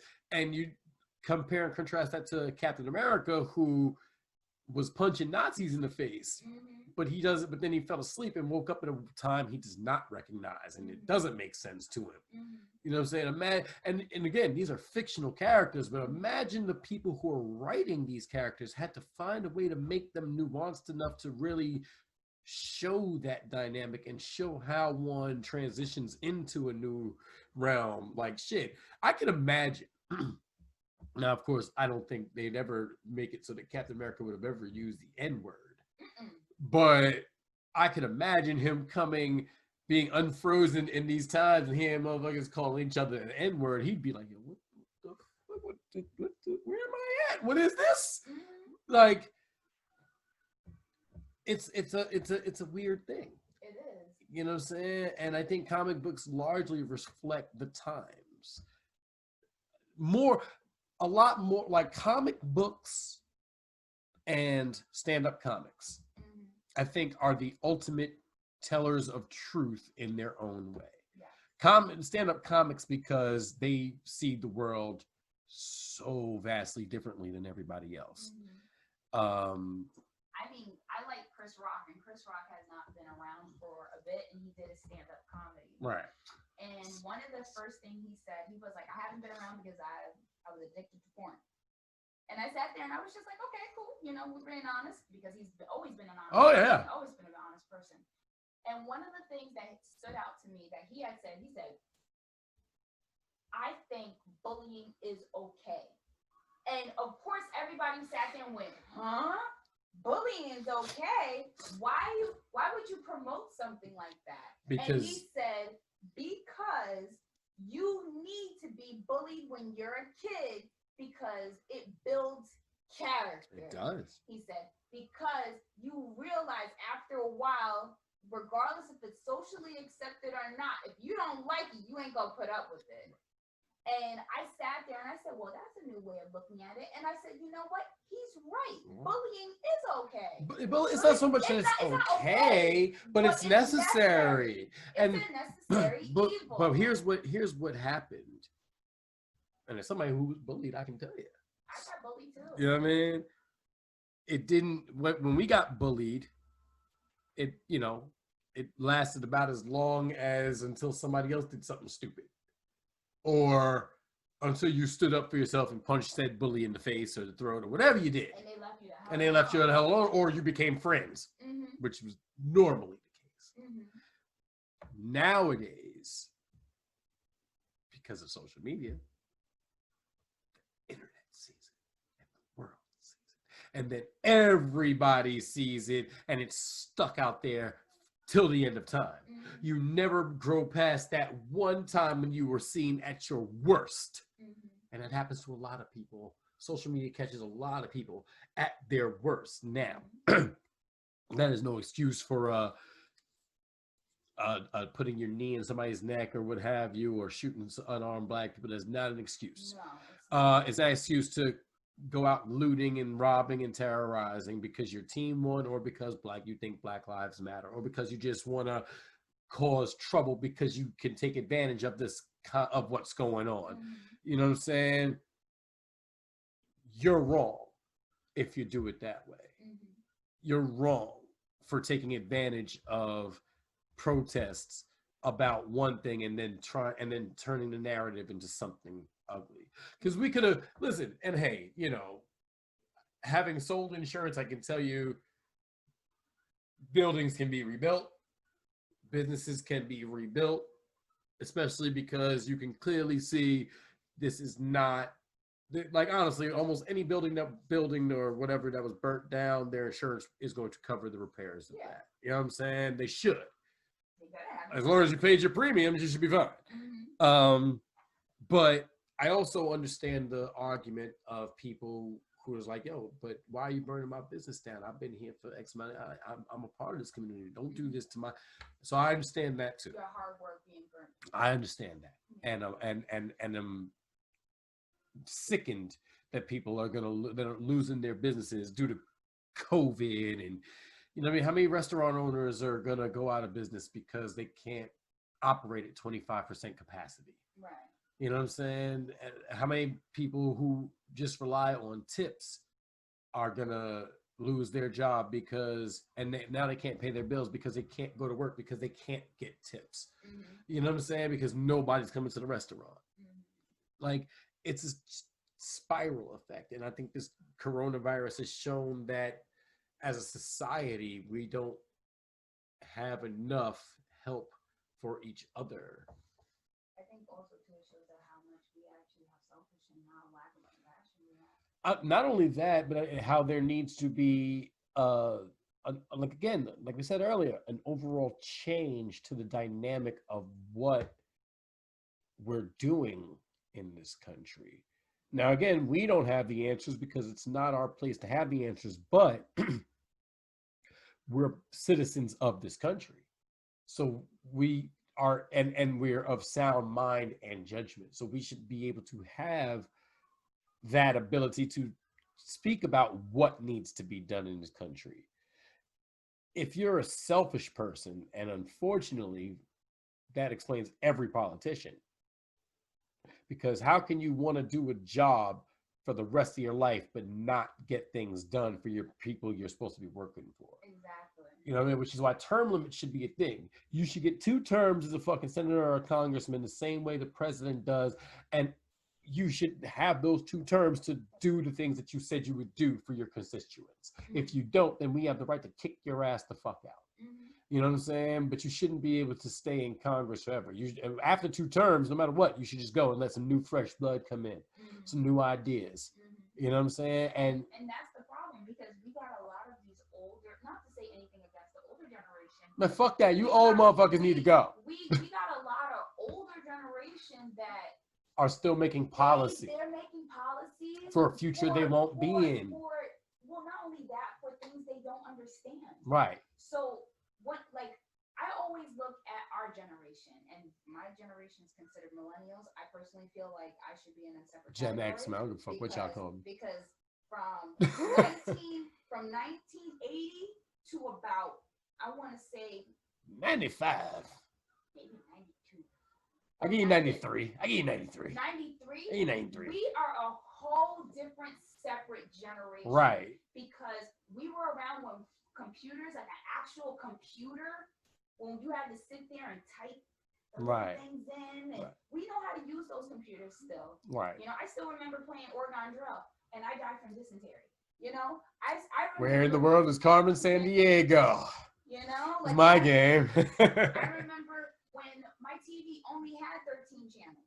I remember when TV went off after the Late Late Show at about 1:15.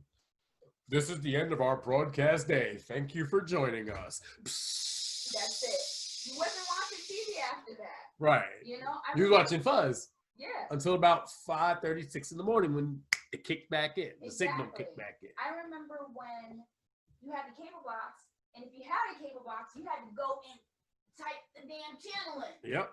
Remote control. That was not barely. You didn't know where it was. It was so small and fit into the couch so easily. It was so small, and then two, the damn back of it stayed broken. Always off. Always off. Always off. And you always had that little piece of duct tape that just yep. And, ever so slightly. And if you were a kid, you weren't allowed to touch the remote because you'd accidentally hit that authorized button and send your cable bills skyrocketing.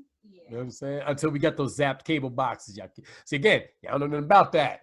But I've never paid for a pay-per-view for wrestling in my entire life. Because I had a zap cable box or knew somebody that had a zap cable box. I had one of those, and you know what? Each time the cable acts funky, hey, don't forget, take the cable box, take the box out the wire so they can come, because if they knew that we was you know? Right. We get banned or something. Yeah. I don't know exactly what they did, the cable company. I don't know what they did. But the thing about it is that our generation has seen so much. And the fact that the generation, not my grandfather's generation, but my mother's generation, and maybe a little bit before hers, they're the ones who are making the laws for this country. And y'all people barely know how to use an iPhone. And that's the most user-friendly fucking device we got. Is it really? Because I can't use that son bitch. No, I'm Android all the way. I know people who use Android, they go to iPhone and they're like, oh, I don't like the iPhone, blah, blah, blah, because it has like all these different stuff. But Apple has literally, and I'm not trying to sponsor Apple, so don't even think. They do not sponsor the Just to Be Frank podcast. But I'm just saying, the thing about it is that Apple is user friendly because they know that people are sometimes just not technologically there. And the fact of the matter is that when you have a generation that has such difficulty with accepting things, New things, and all these changes, and the way changes are now, shit happens in a day. You could be a superstar in a day. You know what I mean? But these are the same people who refuse to federally legalize recreational marijuana because they believe that reefer madness and it's worse. They're still thinking of Woodstock when there's free love and you just fucked whoever you desired. And even then, there still was some dissemination about that. I can't lie. In this new post #MeToo world, I don't know exactly how to talk to women anymore. And I just don't sometimes. Well, I'm always afraid because you know me, I have no filter, so I'm always afraid that I'm gonna say some wrong shit inadvertently. That's going to be offensive in some way, and I always have had a hard time talking to women that I'm interested in. I'm a grown-ass man. I have a hard time talking to women that I'm interested in. I still get butterflies and shit. I'll be honest. When it comes to women, there's some women out there that are fucking clueless, and there's some women out there that are just assholes. And same holds true for guys. The same holds true for guys. But the thing about it is that we as women, especially if you grew up in the city, you get catcalled from the moment you leave your house to the moment you get on a train, and then you got some motherfucker staring at you. I mean, I've been on the train, going on the 5 train, heading into Manhattan. And it's not even like I got to Manhattan. Heading into Manhattan and had to sit and be around some guy who's literally got his pants down, jerking off with a newspaper, and he's sitting there staring at me. And for me, it's like, really, dude? I mean, those are the people you kick in the face. You know what I mean? Like, you definitely get jaw dropped. But my thing is, but now that you start having a wall after a while. You do, but what's the difference between catcalling and trying to get a young lady's attention so you can speak to her? See, nowadays it's so difficult to differentiate betwixt the two. Like, it's hard. And I guess I'm only attacking this from the viewpoint of a heterosexual man who finds it difficult to talk to women in that way, because nowadays, excuse me, you're catcalling. You know what I'm saying? Like, everything It's they've automatically made it programmed. they've made it so that they've kind of tried to neuter being a straight man. They've made it almost impossible to be a straight guy in this world because we're not allowed to just be men anymore. You know what I'm saying? Everything we do has been deemed wrong or somehow vile or atrocious actions towards women. You know what I'm saying? Like I don't like, and that's what I mean. Like I don't know how to approach women anymore in that way because I feel like trying in any way to do that is gonna be taken out of context or yeah, man. And you don't want to have your hackles up all the time. Yeah. So but shit, how often do women just approach guys for you know? Well, you're different. All right, you're weird. You're strange. Look, me as a person, look, I used to get picked on as a kid, and that was because I got these 2 little buck teeth. Thank you, mom and dad, because my mom has fucking buck teeth, and she was somehow lucky enough to find another motherfucker with the same. Captain Bucky O'Hare. So it's another cartoon you kids will know nothing about. The thing about it is that I got picked on because I had buck teeth, and I had one eye. And I didn't really pay attention to guys. And when I got to be 10, well, I had my first crush when I was 7, but I didn't really get to like guys until I was like 10. Okay. And that was also during the period where your hormones start changing, puberty starts to sneak in. Yeah. And my biggest thing was I didn't want to have any attention to myself. Right. And I've also come to realize as time has gone on that guys that I didn't even think liked me, they actually loved me. And I'm like, how come we never said anything? Because like, we were scared. Because they're like, I don't know, I was scared. But then there was guys that I liked, and I always felt like, well, they probably don't like me because I don't act like the other girls, because I'm not into music videos all the time, and I don't have like the newest clothes, and I don't wear Jordans all the time, and I got 5 sisters, and they all drive me crazy, and as time went on, and you don't have any brothers? I actually have 2 brothers on my dad's side. Okay. And they both look just like dad. Tay is fucking crazy. He's big and broad, just like dad. Your pops is huge, yo. and like when I got to be, I want to say when I got into my college years, that's when I started like venturing and saying, you know what? Like my first revelation was that guys like me was when after I had my daughter. Mm-hmm. Surprisingly, after I had my daughter, and I told people, I was like, "Oh, I have a kid," and they used to look at me and they was like, "So what?" Right. And that was when the what? Wait, you like me even with the kid? And as time went on, it kind of almost gave me a little bit of empowerment, because it was like, wow, people still like me with the kid, with the way I am and everything else. And after that, I said, you know what? I'm not gonna go through this life without, if I feel like I have feelings for you, if I feel like, I like you, I'm gonna tell you I like you. But it's always easier for a girl to do that. Not necessarily. Well, I mean, I don't want to say it's easier, but it's more acceptable, especially nowadays, for a woman to approach a guy. You know what I'm saying? Because I ain't gonna lie, if no woman approaches me, I'm gonna be single forever, because I don't know how to read signals. I don't, you know what I'm saying? Like I have no idea. Like you gonna have to roll up on me and be like, I want you now here, and I'm gonna be like, oh, okay. Like I don't, like, you gotta be super aggressive with me, because otherwise I'll be our friend zone myself. The crazy thing is that I've come to realize the way my personality is, how my personality is set up.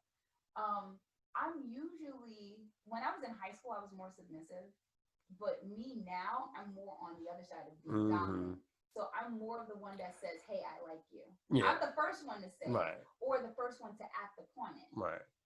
Most guys are kind of like oblivious, or they're taken back because they don't want to do anything. They don't want to act upon it, because they're just kind of like, Is she gonna like it? Is she gonna do it? Is she gonna Well, do it? that's That's because it. you know I And think and we as guys have this internal anxiety about that, especially now. Like, again, especially nowadays. I think nowadays it's more prevalent mhm. because of the whole Me Too movement. Like, we don't, and I know there are some guys who don't give a shit. Just like there's some women who don't give a shit. Mhm. But you know, I have, again, I have sisters, I have nieces, you know, I have a 12-year-old young lady that I know that looks up to me. So I want to make sure that I'm not like that she sees a positive male role, but I also recognize that in my past I kind of have been a dick, definitely been a douchebag, definitely been a bad guy at points, you know, at different points. Um, but you know, I try to be honest about that, Mhm. so as not to dismiss the things I've done in my past. And again, I can be arrogant, I can be very sarcastic, uh, but I don't. But I'm also very non. Uh, what's the word I'm looking for? I'm not very. I don't. I'm not confrontational, and I don't require much. You know what I'm saying? Like and as a homebody, I'm a homebody completely. Literally, I much rather sit in my house and enjoy my time because Yeah. everything I want to do is at my house. Yeah. You know what I'm saying? I was a homebody, and I think deep down inside I was never a homebody, but I was a homebody by function because my mom would not let me leave the house. No, You know West what I Indian mean? parents don't do that. My mom was like, "You stay home." Like I would see my friends. They were like, "Oh, we're going out," and I'm like, "I want to do that." And then like my mom's like, "You're not going anywhere." And I'm like, Did she really "Look," say it like like that? she was more. My mom was more like, "You're not like I understood why my mom was like that because she was just like, that's just like we don't do that. Right. And that's one of her phrases she used to say, we don't do that. And I'm like, all right, fine. But when I got to be in college and I got to be out on my own and doing stuff, I came to realize I'm like, I may have been an introvert because You were a forced because I was introvert. a forced introvert. Right. But honestly, I'm an extrovert, but I have introvert traits Right. because I had no choice. Right. So nowadays, instead of me being home, like don't get me wrong, I cherish when I'm home. Mhm. But if I can be out somewhere doing shit, Well, I mean, my level of doing shit is simple. I want to walk through the woods, go fishing. I want to learn how to hunt. well, me, I want to do that too. I want to go hunting. I've done the fishing part. Yeah, fishing's easy. I've You know what I mean? you know, I've done. But I want to learn how to hunt, and I want to learn how to bow hunt specifically. I want to do that too. I mean, like when I was out in Hawaii with my family, with my dad, and Hawaiian, that's a whole lifestyle. And they actually were out there while we were on the beach. They were hunting octopus. Nice. And I mean, he had a little piece of string Mhm. and a stick and a little tiny little, you know, A little hook? thing. No hook. Oh, And they would just go. They have the string so that they can keep a hold of the stick, but they have the stick and they're sticking in the hole in the coral. right. And if something flies out, which is usually an octopus or Right. it's hiding in it, they would go and they would grab it. They just hand grab it. Right. And then they hold them, and the octopus is wrapped around Right. their hand and everything. Gotta watch out for that pincer. That shit can tear a hand off, tear a finger off. But they're holding it by the head. Oh. So One of its brains or whatever. And it's like holding it, and it's like trying to get free, and then they throw it inside of a bucket, and they screw the top on real Right, fast. because it will get out. Yeah. And you know, watching that was really cool because I'm like, this is crazy. But then also too, this is their This is life. normal This for is them. Normal. This is you normal. know? And when I look at that and I look at my childhood, because I have nieces and nephews on my dad's side because of his new wife, my stepmom. Right. So they're for them, they're like, oh look, you know, and I'm like, that's a gog. That's the word, like a gog at it, like, oh shit, what? And I'm like, wow, you know, I'm thinking that what I do going crabbing, you know, off of you know, in North Carolina, and Right. Plymouth is like, you know, really cool because, you know, you go to the Outer Banks and you're like, But that is cool. you know, but, Crabbing and clam diving and all that type of Yeah. shit. Like, and these are not sexual things, you assholes. These are actual activities. you know, Although I can see how you can misconstrue that. but it's cool because I remember my ex-husband, when I told him, I was like, yeah, we're gonna go crabbing and fishing, and he was like you're gonna actually go and like Yep, grab the crab and crab just and yeah. are we gonna eat it? Yes. And I was just like, yeah, but this is a brother from Brooklyn. He ain't never stepped outside of Brooklyn. And the only time I tell people you got to get out your comfort zone. I tell what? The only place he's ever gone is Florida. I have never been to Florida. Me but neither. I've been to Hawaii. I've been to California. Been to Texas. I ain't gonna lie, I've never been many places, but there are places I would like to visit. Florida is not on that list. Oh, it's not for me. I'm not enthusiastic about Florida. They have dinosaurs. No, the snakes and fuck the alligator. Yeah, I don't care about snakes. They have dinosaurs. All right, I don't really care fuck that. And any place that if you just Google Florida man and then just anything after that is always going to be crazy shit. Oh, because they ain't got nothing to find. If you're from Florida, chances are you're probably fucking crazy. And I think that people who yeah, Florida is one of those places where you probably should like need a passport to go because it's very weird. My friend, she used to live in Florida, and she's like, Autumn, I need to come back to New York. I'm like, why? Isn't it beautiful down there? She's like, Autumn, it rains every day. It's humid. You need a car to get everywhere, but they have public transportation. But if you're on public transportation, people like sneer and yeah, they make fun of you. Fun of you because you're on a bus. Right. Now in New York, if you're on the bus, that's normal shit. Yeah, and she was just like, I can't live down here. I was like, but you have a really nice place and it has 2 bedrooms and you got a dog. And she's like, no, I'm coming back. She's like, it's not worth it. It's not worth living down there. She lived down there for a year and she hated it. Yeah, I was just like, shit. Lamar's mom and dad live down there, and they love it, you know. But they also live in like Miami or something like that. Like Miami itself is probably dope, but everywhere the fuck else is just Florida. Well, Florida actually has its first pedophile village. You know that? There's legitimately because sex offenders have such a hard time finding a place to live. A bunch of them came together and they built their own pedophile town in Florida. Well, okay, so 2 things. That's, I guess, you know, it's funny. That's not such a bad idea, I guess. I mean, that's sort of a plus and a minus. I could see the merits of that. I mean, I understand. It's hard for them to find housing. And, you know, as somebody who harms children or other things, and hey, it should be.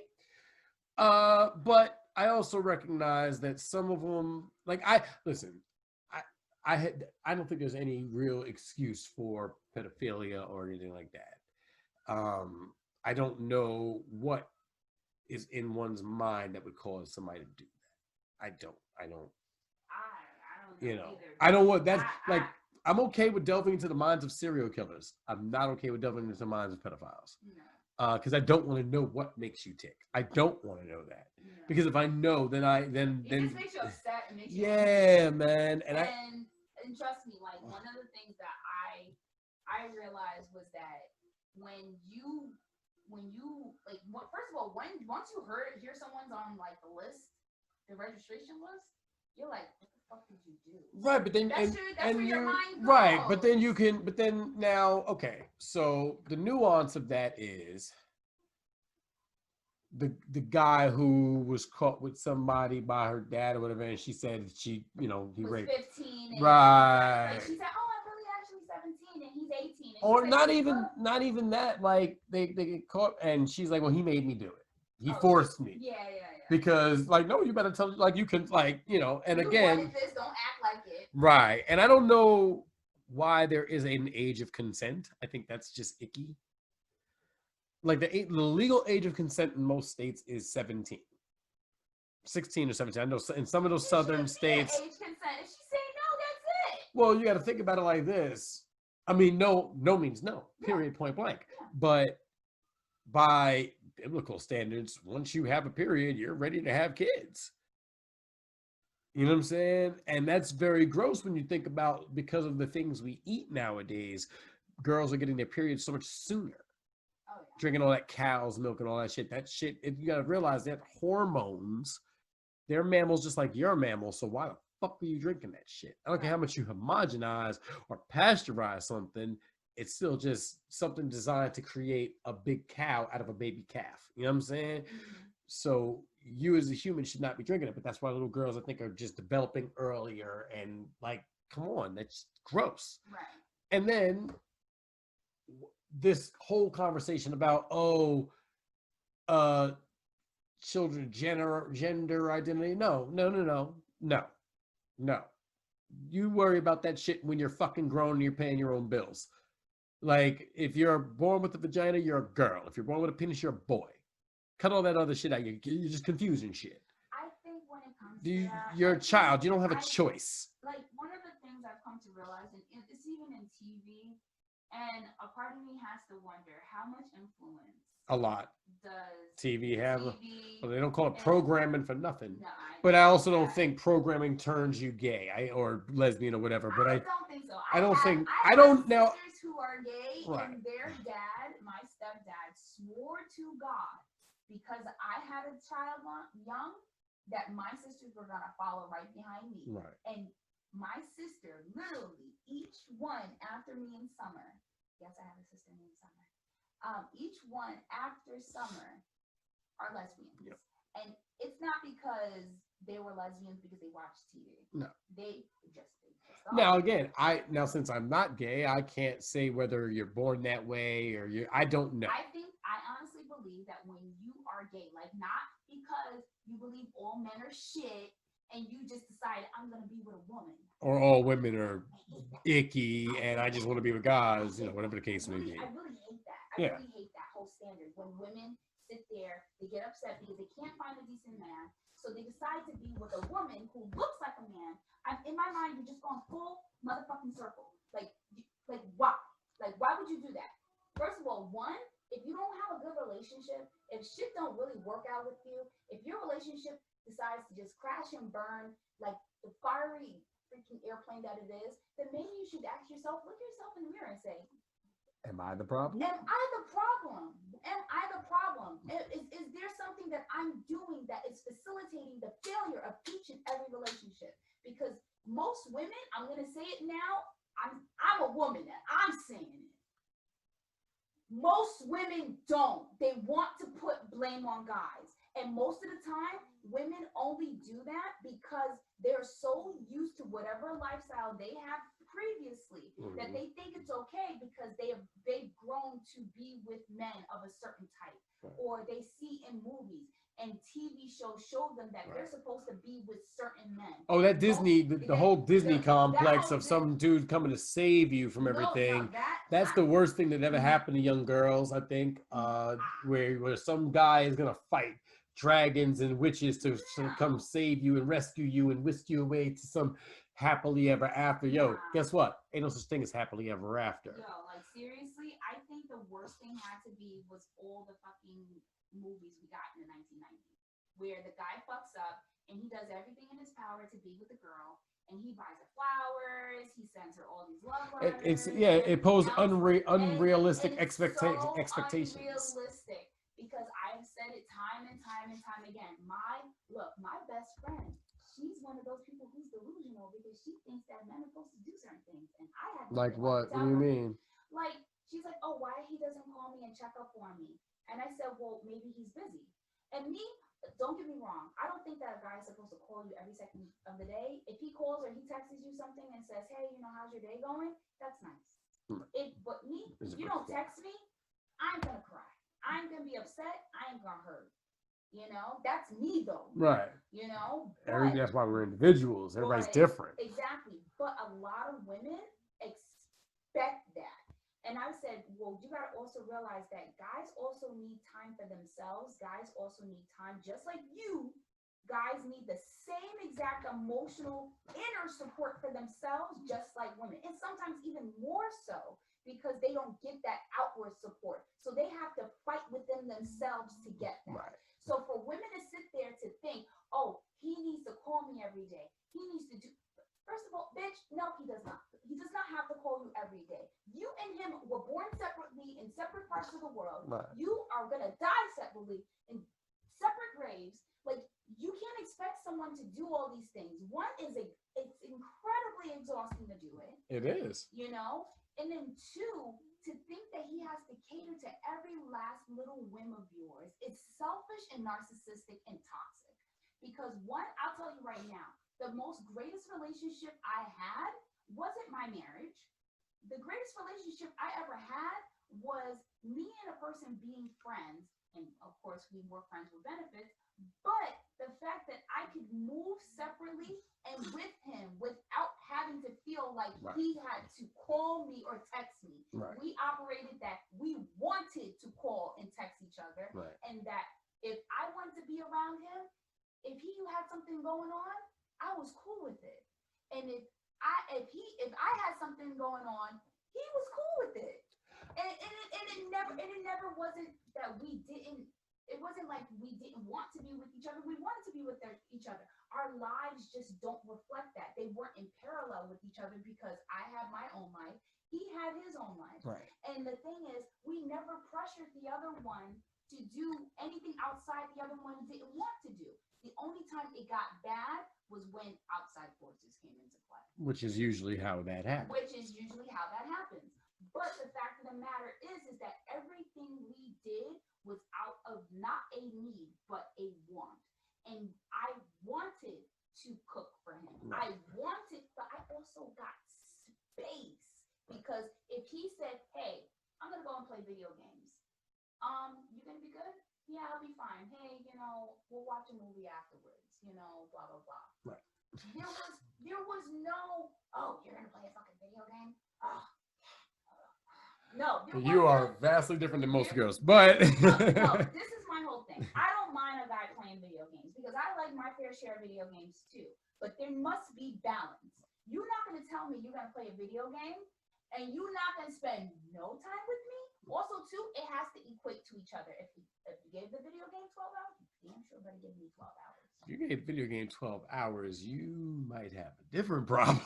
I'm just saying, if you gave the video motherfuckers who give, wait, hold on. Because there are motherfuckers out there that are giving video games 12 hours, but they're not single. What the fuck am I doing wrong here? There must be balance, though. You can't tell me that you're gonna tell me straight up and down you're gonna play freaking Y2K and you're gonna play that sucker. And NBA 2K? Yeah. You said Y2K. I'm like, what? No, my cup is empty. You need more coffee. I'll have to make more coffee. Empty cup. But NBA 2K, and you're gonna play that sucker for what? I don't know, 14 hours, and you haven't given your girl no kind of attention. That's a problem. None. All right, None. look, even I got to call a problem on that one. First of all, you haven't kissed her, you haven't hugged her. Shit. Look, even if you got to do it like this, and this is me talking as a woman, even if you would say, hey, you know what, I really want to play the video game, I really need my alone time, blah, blah, blah, I'm going to give her a day. Look, you fuck her brains until she can't even think straight. And then when you're on the video game, she ain't going to be thinking, oh, he's playing video games. She going to be making you a sandwich. She going to be making you a fucking sandwich. Talk about, baby, you want lemonade or you want iced tea? You know what I mean? Because, you a Kool-Aid paper red. Because there's balance in your relationship because she feels that her needs are satisfied. Right. They are satisfied. You know how many times I've heard guys say, yo, my girl won't give me a blowjob? And I'm sitting there like, well, what the fuck are you doing not to get a blowjob? And he's like, oh, well, she says she doesn't like it. Let me tell you something. Any chick who loves her man, she doesn't give a fuck. Whether she hates it, she will give you a blowjob because you are satisfying her needs and she believes your ass deserve it. So if you ain't getting it, your ass don't deserve it. You doing something fucked up. You fucking up. Straight up and down. And I ain't gonna lie, we got very adult on this episode, but I'm gonna tell y'all something right now. If you're a guy and you're not eating pussy, and I'm telling you right now, as a guy, if you're eating pussy and you don't lick a little bit of butthole, you're not doing it right. Just saying. But I'm just putting it out there because I'm just saying, I'm putting it out there because you know what? We have so many people who are single and so many people who are in relationships, and they're most of the time they're going, "What am I doing wrong?" Well, again, communication and comprehension of said communication is key, and balance in all things. Like, that's real. Absolutely key, you know. But also too, when you have to be a little selfish and you have to be a little selfish, Selfless, yeah. Because if you don't balance those two out, it's just gonna be one-sided all the time. Right. You know, and when it comes to girls, because we've had this misconstrued idea of what men are supposed to do. I never believed that I'm supposed to have this Prince Charming come and rescue me and I'm supposed to live happily ever after. That was never my thought. My thought was that if I get a guy and we live happily ever after or whatever, hey, it happens. If it don't, it don't. I still live. You know what I mean? But also too, one note: the bitches that just lay there and just let him fuck you, stop doing that shit. You make the rest of us look bad because I fucking participate. Motherfucker don't have to do all the goddamn work sitting there sweating on top of me. Put your fucking work in, okay? Throw your back back. Throw your back back. Don't come out here like this. You know what I'm saying? Just arching at some shit. Like, you know what I mean? A little bit of arch. I'm just saying, Mom, think about the song. Face down, ass up. That's, you know what I'm saying? You got to think of the song. Because my whole thing is that women, we are selfish, but also too, we want so much stuff, but we want to put as little effort as possible. And that's not fair that guys have to be the ones to do it. Don't get me wrong, there's some lazy motherfuckers out there. Oh yeah, no. But again, balance in all things. Like, but that's what I'm saying. If you're in a relationship, or even if you're single and looking for a relationship, you have to be able to find somebody that matches your same energy. So, hey, look, I ain't gonna lie, I'm not one of those people that likes to talk on the phone. I genuinely don't like talking on the phone because number one, I've done it for a living. I hate texting. And I hate texting too. I like texting to a certain extent. That's fine. But if it's something important, something I'm passionate about, you get a phone call, or I'm going to see you. When I see you, we go. Right. I mean, I prefer to speak to you in person over dinner. You know what I'm saying? Or lunch or breakfast or whatever. Like, let's cuddle and just talk. That's fine. Let's watch a movie. We're probably going to wind up talking anyway. But I prefer to have my interactions with the woman in person. You know what I'm saying? Because there's nuance that you miss in a text. And there's nuance that you miss in a phone call. You know what I'm saying? And again, since I tend to sound rather arrogant sometimes, and you have to be able to look at me in the eye and be able to understand what I'm saying. And I say I because, you know, this don't work. And everything does come into factor. Right. But that's why I say, like, a lot of times when people are in relationships and like they fail, and they're in situationships, basically not relationships. You're in a situationship. And I think that when people decide that they want to be in a relationship, they have to be absolutely ready. Mm-hmm. Absolutely ready. And not to say that you have to be prepared to get married. No, I'm not saying that at all. I'm saying to you is that when you are ready to be in a relationship, you gotta have all your P's and Q's ready. Every one of them. Don't get into a relationship with anybody. Not you pick a certain type because that's what fits you for the moment. Right. Any relationship until you discover at least a good portion of yourself, right, and you have a little bit of self-independence where you are not dependent on parent or anybody for any matter, right, where you can be on your own and you can have your things and you can have your own way of living. Because then at that time, at that moment, that is when you know yourself.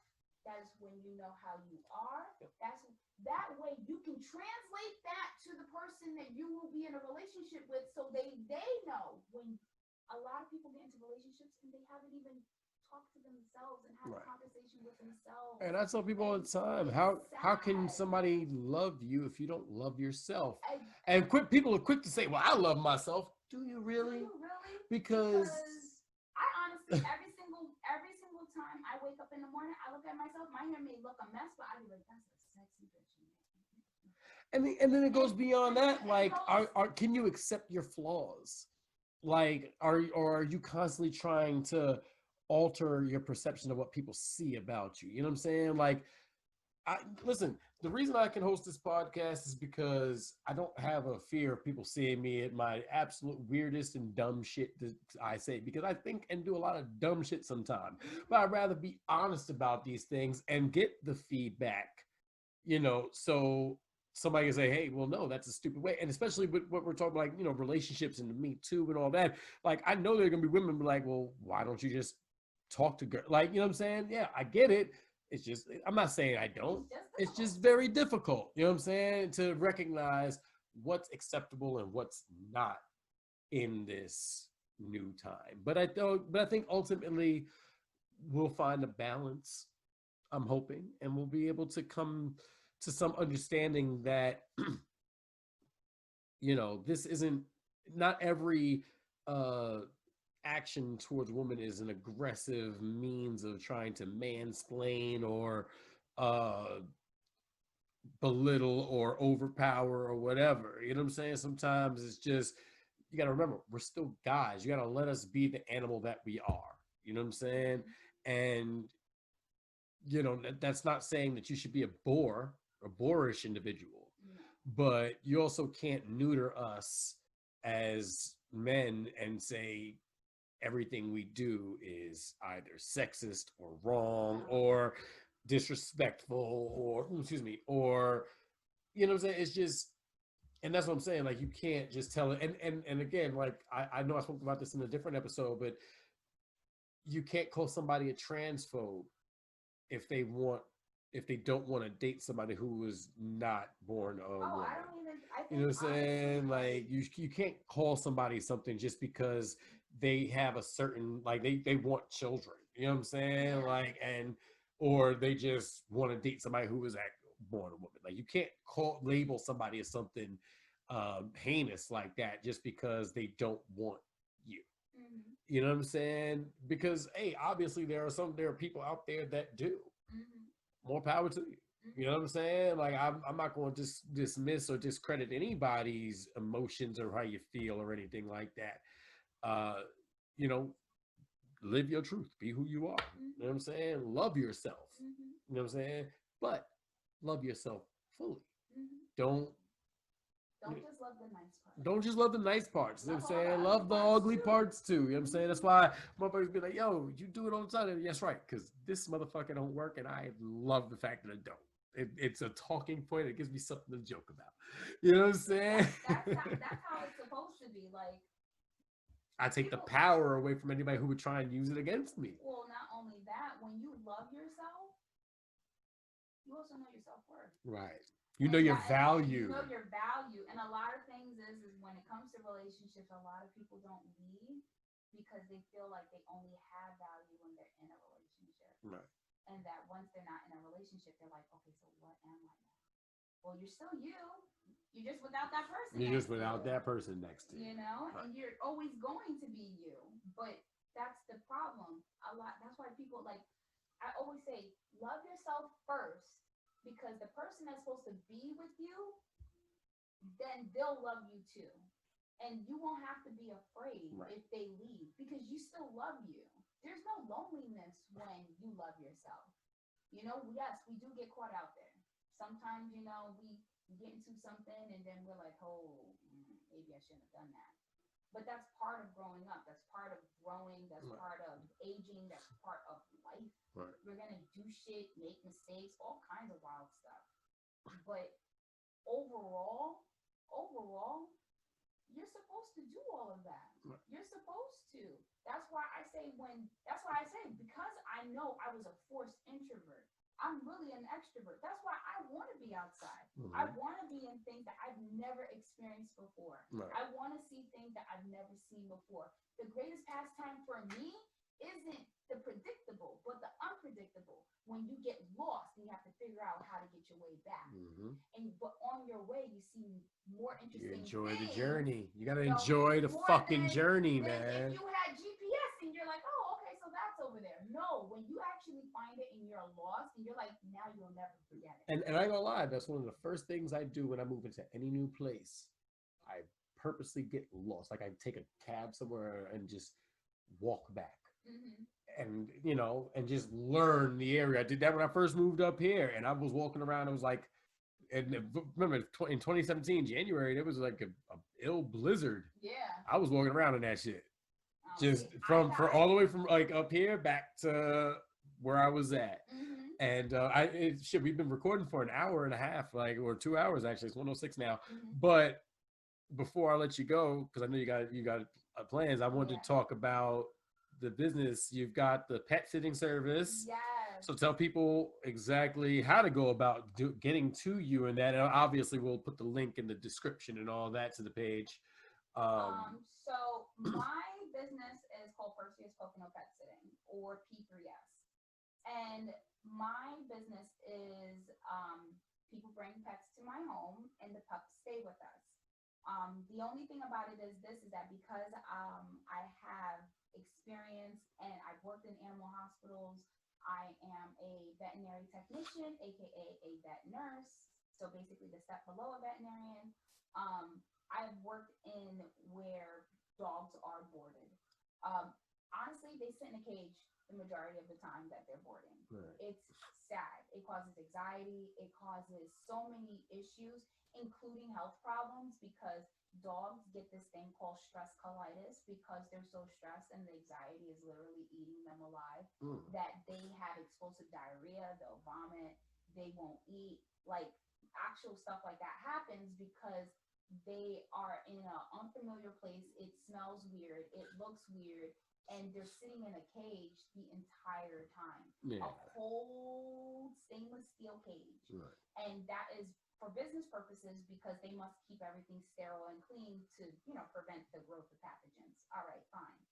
But also too, it causes more harm than good, in my opinion, because your dog is not used to a sterile environment. Your dog is used to eating shit off the floor, licking the floor, eating his own shit, digging his nose into dirt. Why would you want him to go somewhere and Maverick likes to eat cat poop? Hey, like, and the sad part about it is a lot of boarding facilities, they have where the dogs are in cages or in large rooms with other dogs.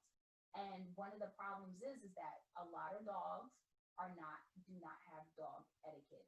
And you see that more than a few times. You see it all the time because a lot of dogs, they don't know how to be with other dogs. Right. Their parents have literally unsocialized them and personalized them to the point where they understand human language better than dog language. That's scary. And the thing that I decided to do, because I got Perseus, which is my Siberian Husky, he is the namesake of the business because I rescued him. And he has anxiety, but he was a very, very anxious dog. But one of the things that I did know was that he needed to learn dog language. Right. He needed to understand dog etiquette. And the only way he was going to learn was to be around other dogs.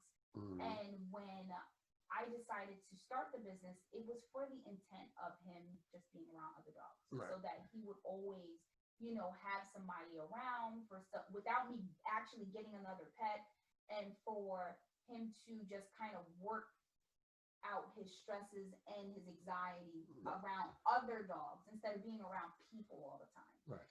And in turn, it has blossomed into this great thing because now he has awesome dog etiquette. He has wonderful dog etiquette. He leads them. He leads them dogs. He's like a shepherd. He has now become this confident yet insecure, but confident dog who now he's not one of those dogs that's going to jump up on top of people. No, he doesn't do that. He does not do that. But if he sees another dog, he's going to basically walk up to them. He's not going to go right to their face.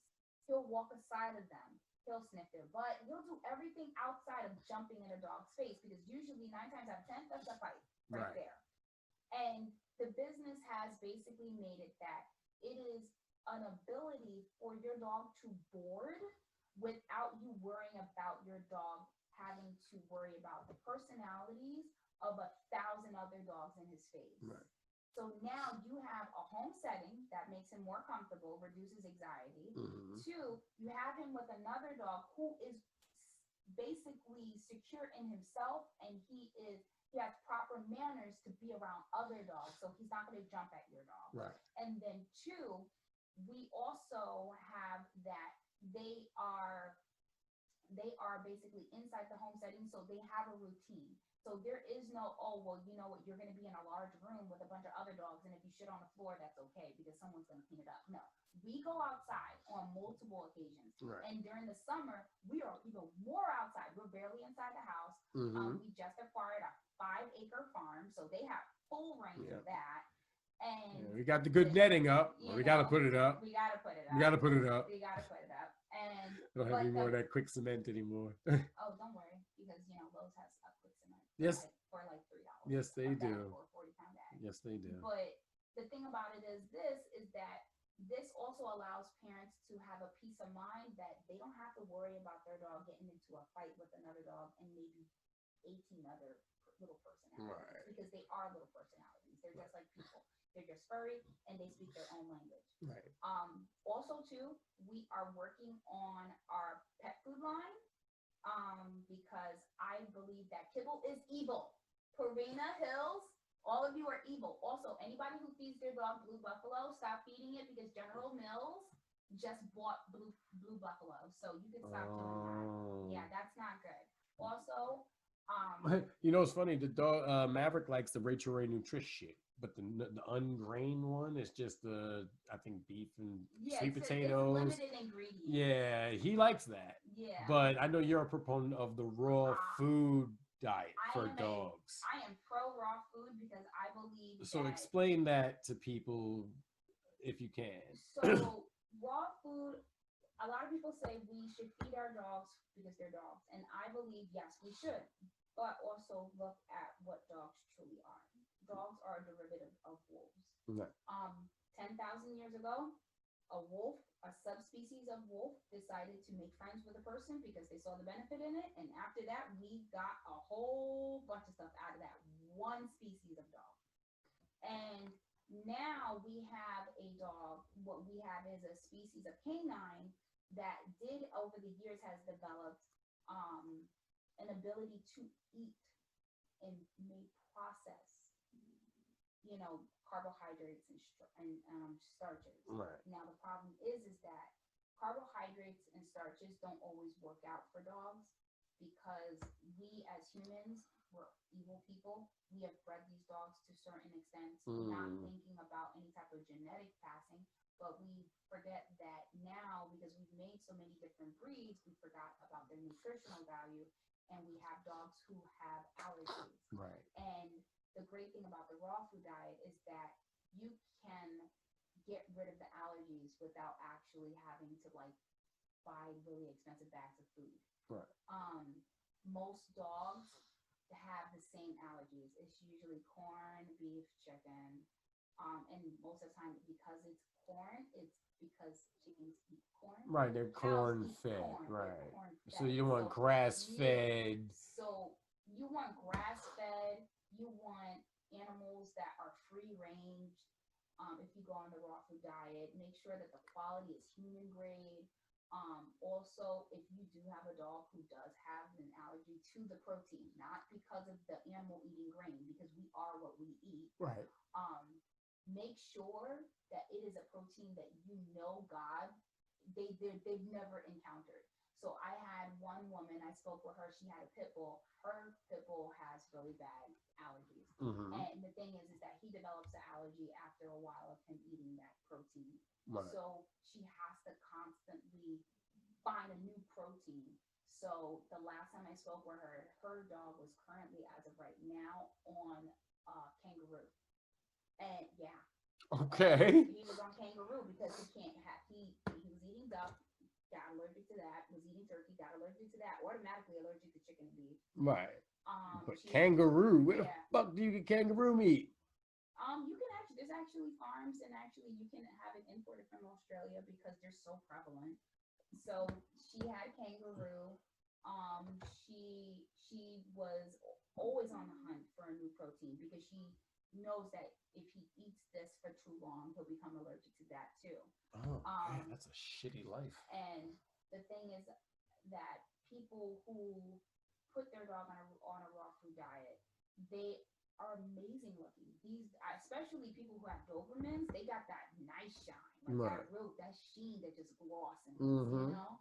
And you can see that it's beneficial to their body's functions and everything else. Right. That's why I'm so pro raw about it, because you see the benefits almost immediately, because your dog is happier.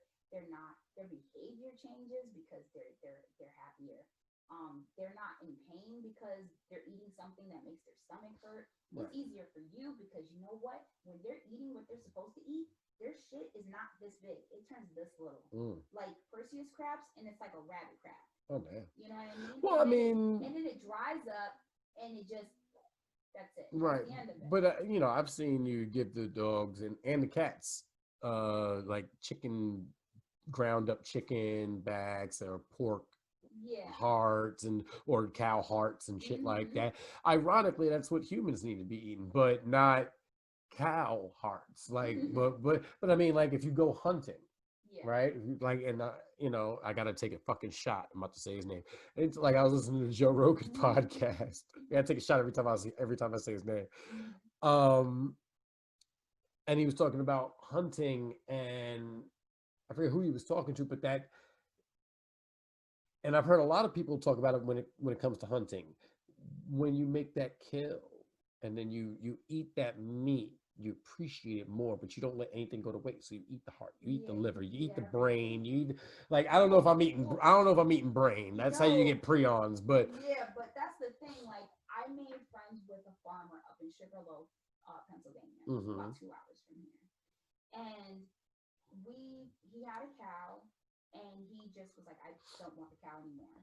And me and two other women, he killed the cow. I didn't kill the cow. So just to let people know, I did not kill the cow.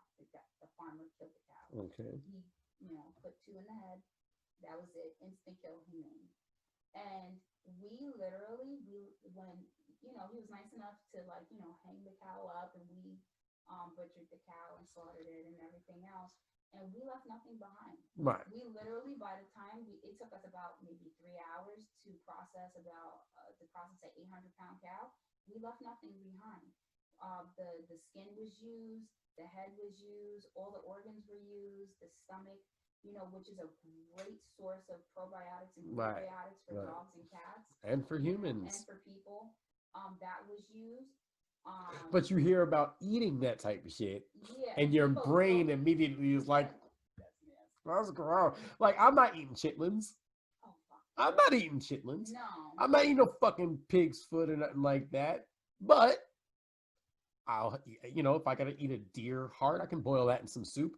I'm not a fan of liver or cow's liver, but I promise, I would imagine that the liver from something that I kill myself, live wild game, would definitely taste better than this fear pumped fucking organ that's on a factory farm. It would have to taste better.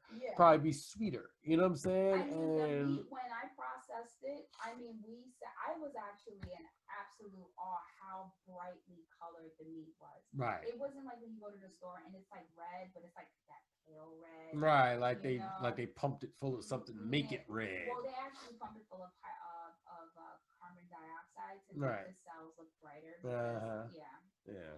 So, but the meat was, honestly, when I brought it home, and this was years ago, my ex-husband was like, yo, this meat looks amazing. He was like, wait, so this is all for the animals? And I was just like, yeah.